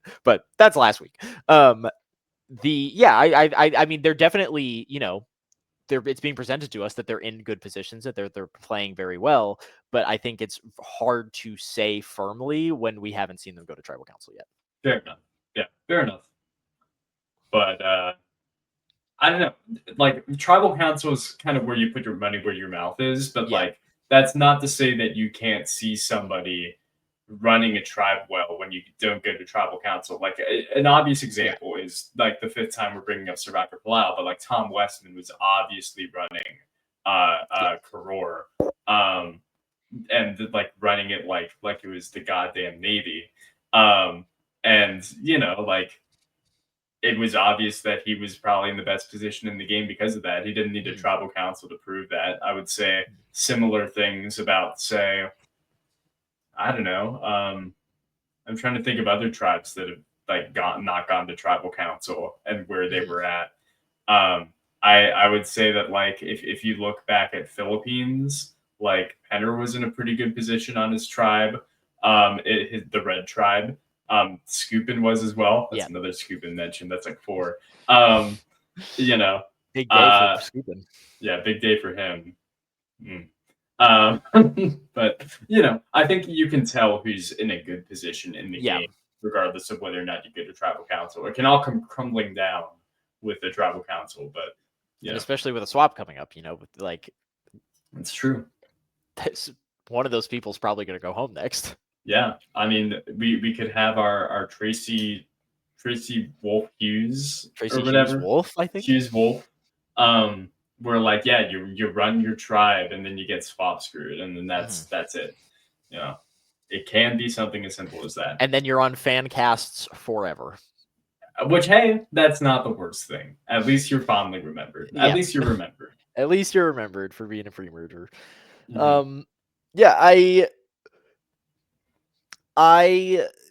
I think Sophie played this round very well, and regardless of where she falls in the totem pole of best player on the season or not, you know, I'm sure that will all come crumbling down in a matter of episodes. Sure. Regardless of how I feel or how you feel, or maybe who knows? Maybe Sophie's the best player who's ever played. Yeah, I don't know. Let me get your thoughts on just these other 2 tribes in general. Yeah, because as you mentioned a while ago, like we really haven't seen that much from either of them. I would say like Hina especially, like I really have no idea what's going on with them. Uli, you know, have a basic sense of, but what do we think? Who do we like? Who do we dislike? All that. We got I'm trying to remember. Okay, so we got the MC and Steven bit, which I liked. I think I like I much prefer the MC strategy of tell one person about your beware advantage than tell everyone. Rizzo's strategy of tell everyone about your beware advantage. Or honestly, I almost prefer Alex's strategy of tell everyone, get rid of everyone, and then play it. I think that's the ideal, apparently. And that's a joke. Don't quote me on that. So we had MC and Steven's connection, which kind of came out of nowhere. They were like, "Oh yeah, this is my number one." I was like, "Is that what happened?" I thought Steven liked Matt because he was like Rupert or something. And another Rupert mention. Yeah. Oh my god, there's only so many people who played Survivor. We got no clue what Sophie or Jason are doing. I'm trying to remember who the core 4 from episode 2 was. It was Matt, Christina, Steven, and MC, and it's Matt like in a sort of an uncouth way tried to pull in MC, and so MC was like, the MC I think goes to Sophie after that and is like, hey, this is happening and I don't want that. I want to work with you. And then Jason is just destroying people in challenges, and that's all he's got going on. He's just wrecking house in the challenges. He's vibing. You know, what more can you say? I've never been more confident when it comes to Hina. Like when Matt was trying to pull together his core 4 of like, this is not something that I need to pay attention to. Yeah, this is not something that's going to matter. Maybe it'll matter. No, it won't matter because there's a swap. Yeah, it won't matter. Yeah. Well, who knows how that swap will turn out and who will end up where and what pieces like of this Hina tribe will be thrown in. And I honestly, my hope for this swap is that whichever tribe, assuming they don't just get split 3 and 3, whichever tribe has the most Hina people, I want to see that tribe go to tribal council. Yeah, I would agree with that. Yeah. I want to understand. I want to know who Sophie is. Yeah. I want to know really who Steven is. Who like I didn't like. They are all. I get a sense of maybe the type of players they are, but I don't really know. I don't really know. Yeah, I think Steven, I think there's the most like layer of intrigue that we pulled back, and we kind of got it in the premiere, I think it was, where he gets really paranoid about it's, and I wonder if that's a thread that will continue to pull. It seems like Steven in the next time on is expressing like some distaste with Shannon, which I think will Okay. be an interesting thread to pull of the personality conflicts of that we so desperately need. Yeah. Once these two Kumbaya tribes who have been pit against each other, as their predisposition to just hate each other, once they collide, I think we'll get some juice out of that, and I'm so excited. Yeah, yeah, yeah. Um, and Uli also is interesting because we did have this core four. Depending on how things stack up with them, they could either continue to have even a majority, but people together, or it could be split into duos or whatever else. And that'll be interesting because like if Shannon and Nate get on the same tribe, are they gonna still be tight? Or Yeah. is Rizzo the glue holding them together, or Savannah the glue holding them Mhm. together? And if like yeah, like is because a big thing from the preseason was like Jawan and Nate seem so set up for an alliance, and it is. It's like what if Nate and Jawan and Shannon end up on one of the tribes, and then it's okay, well, Nate has this alliance with Shannon, but the two of them weren't really close. Or even Nate ending up Yeah. with Rizzo, where he's like, oh, this guy's always talking about like cinema and fire. And I guess Juwan's kind of playing into that too. But like, Mhm. just maybe that we'll see that come in the form of a swap where Nate is just like, well, I'm not with Savannah anymore, but and that was kind of my glue. And maybe we'll see that on Hina as well, where again, we've talked about Jason kind of being left out of things, where if he ends up like if MC and Matt and Jason end up on the same thing, and it's like, well, MC has been offered this alliance by Matt, but she didn't really like the way it happened, so maybe she's more inclined to work with Jason and just get rid of Matt. Yeah. And I hope we get more than one tribal council to see something like that play out. Yeah. It is interesting because you mentioned the cinema thing. It's been kind of funny to see like the tribe dynamics of Uli be shaped by like this extremely Gen Z guy who Mhm. who is clearly like as terminally online as us, which Yep. is great. Love representation, but is saying cinema and Riz and vibes, so much vibes. So many Um, vibes. and it's funny to see these people be like, yeah, I guess we should also use we have to use that language. We Mhm. just have to. I think there is something that we're revealing about if you are. It doesn't matter. Well, I guess it does matter if you're like overly annoying, but if you are just unabashedly yourself in a way that's not completely grating in the very early game, people will bend to you a little bit. Where like Shannon Kind just of. came out of the gate thanking the ocean, blessing the crabs, and talking about vibes, and everyone was like, I guess this is just Survivor. And This is your deal. Yeah. Rizzo's talking about cinema and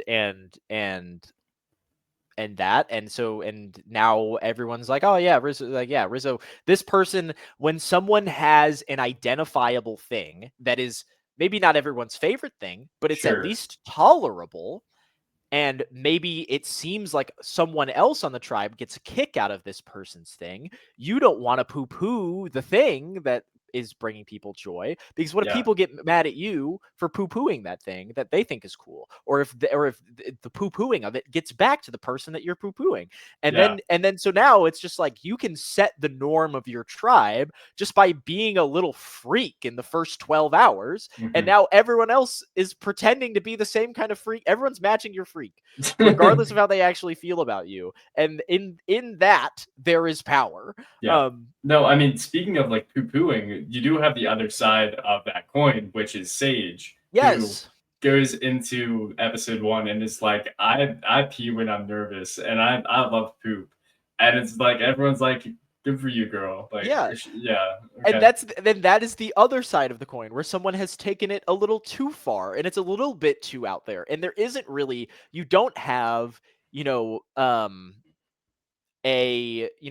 Sage didn't have a Rizzo having a Jawan where he's like, this is cinema, this is fire, this is, Yeah. I guess in a weird way, Shannon is to Sage like what Sage was looking for here, where Shannon has like, oh, the vibe and the guru and all that, and ironically, Sage I think is the person most like Nate and Savannah were kind of the people who are working closest with Shannon. We're like, I don't really like this, but whatever. But Sage didn't have that because it was Yeah. too weird. The poop was too weird, and nobody was like, It is oh pretty yeah, weird. oh Yeah. yeah, come look at my shit, lady. She didn't have that, and so now I she's on the outs. I do think that there's like also something like it's easier for people to accept you being a weird little freak if you in turn match their freak. And I don't think Yeah. Sage has done that. And I think you actually can see this throughout the course of Survivor history. I think about this is maybe an extreme example, but my mind goes to Vince from Worlds Apart. Weird guy, just in many ways, but a weird guy. Yep. Talking about coconut bending and whatnot. And he's weird, but he's on a tribe of like weird people. He's on a tribe with Joe Anglim and Will Sims and Jen Brown and Game Changer Hallie Ford, et cetera, et cetera. And he's like the weird guy, but also like he's other than Joe, he's like the second most physically strong guy. Like there is benefit to keeping him in the game, but he's just so weird and he doesn't try to go to others. Meanwhile, another extreme example is Coach, who you may say, well, Coach doesn't bend to anybody's will. Well, he kind of does. Like if you think about, especially in like South Pacific, this is a guy who is a leader of his tribe. He does the Shannon thing. He brings everybody together and it's like, I'm weird, but like I can talk to you on like a father-son level, Yeah. Brandon, and I can talk to you as like a bro, Albert, and I can talk to you as a guy who speaks 2 words of Russian, Sophie. Like he relates to these people. Yeah, and we definitely see that more, and it is explained to us deeper on South Pacific, of which all of the examples you listed were from. And in Tocantins, it is kind of a miracle that like people put up with him a little bit, but he was doing that in South Pacific in a way, or what he was doing in South Pacific, he did in Tocantins as well in a way that we didn't really get to see because it was just like this was television's greatest freak, and we needed to absorb all of that. God, I got so excited about Coach being a fucking freak. I just need to talk about Coach. You know, I need to hit my daily quota. Of course. We talked about Mike scooping 4 times, so you got to bring. I know you need to balance it out. Jesus. God, I keep losing it today. We were just right before Coach came up. Vince. Yes. Weird. I don't know. Freakiness, matching other people's freaks, something like that. Yeah. If you're a weird freak, you know, try not to be, or embrace it. You can't. The thing about Survivor is that if you are an oddball, most of the time you will do pretty well in the game because people will underestimate you. Carolyn is probably one of the more obvious examples, but the problem, we were talking about this when we talked about Big Brother, like one of the problems is that like if you're too unique and too like, you know, odd, eventually the further you go in the game, that will transition into, oh, this person has a story and they're like unique and like they can win at the end. Now that didn't happen with Carolyn, but we've seen it happen with Marianne, for instance. That would have happened with, say, a Rupert and Pearl Islands. You know, like this is where those people, there's magnetic, weird, interesting, memorable personalities. That's where they get cut off, is in mid-merge, where you're like, who can I actually beat? And that's the downside of being a weird little freak on Survivor. Yeah. So you're either too freaky in a way that it's weird, or you're too freaky in a way that it's so awesome and that everybody loves it. And everybody matches you too hard. Most of the winners of the new era are some of the most on paper, like boring people. Not to say that they're actually boring people, but you look at Kyle, you look at Rachel, you look at Dee even.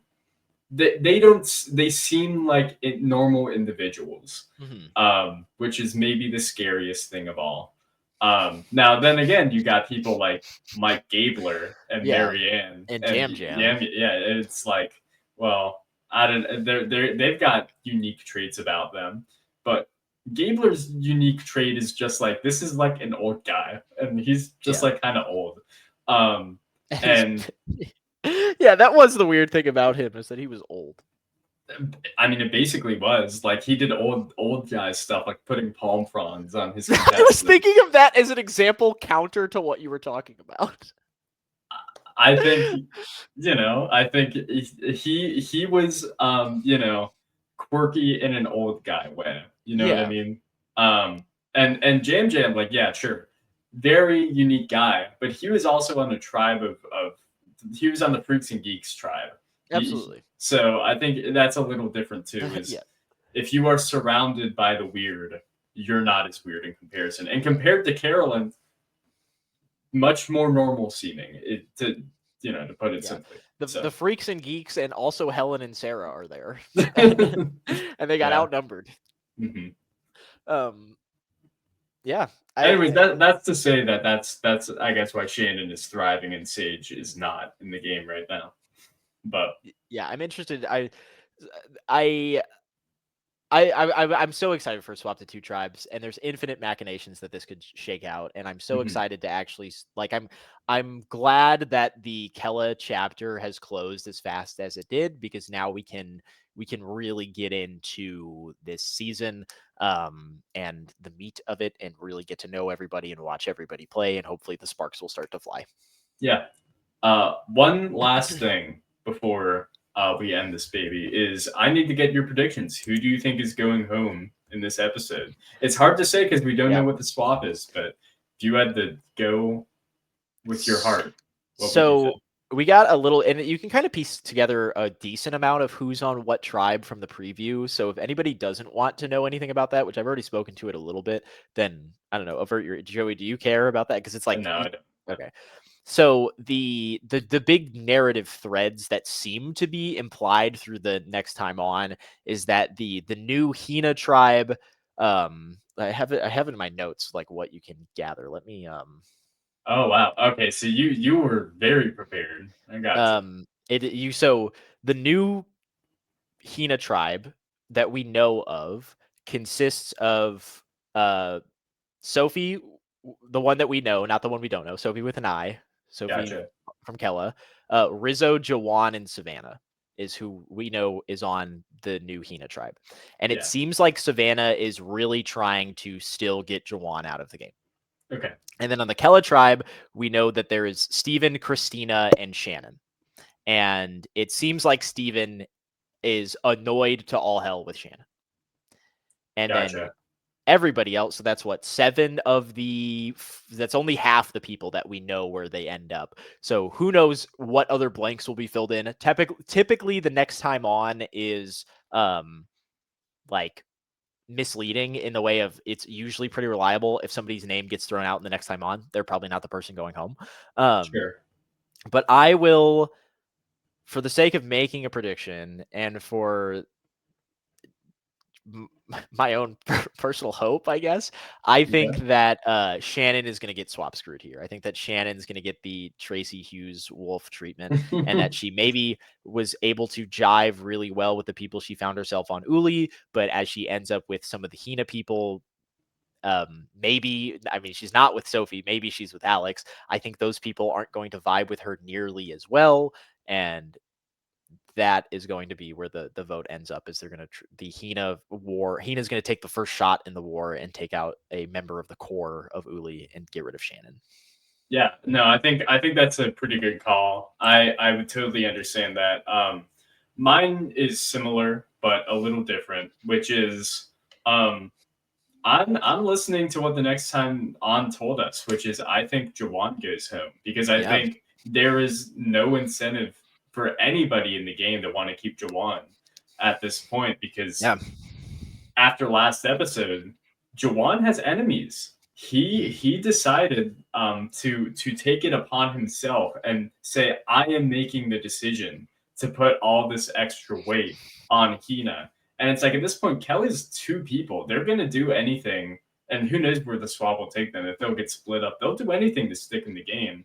And Jawan is not disliked by his own tribe, but is certainly was probably the most on the bottom, at least according to Savannah, and maybe moved up like a little bit. Meanwhile, all of Hina has beef with him. And and Sophie with an E especially has like a lot of beef with him. She was very she unhappy. really didn't like that. Yeah. So I think like, and I also think like, I don't know if Savannah's thinking like this, but if what you say is true, Savannah might be like, all right, well, taking out a member of our own tribe is going to maybe do the thing I was saying before, where it's like when we get to a merge, people will be looking at Hina as the people to take out, and they won't be looking at Savannah. So, you know, and it's almost like a Survivor 45, also another red tribe with a core 4, like getting rid of Sifu sort of thing that they wanted to do after the swap in 45, but instead Sean decided to quit. You know, what they were trying to do mattered, and what was going to happen mattered, which is Sifu was going to go home that tribal council. And eventually that culminated in J Maya going home and the infamous Caleb shot in the dark tribal council being the first blood in that tribe, but only because she was the one that kind of got the short end of the stick, because there had to be some target from Reba because they were the tribe that had everybody still left. So yeah.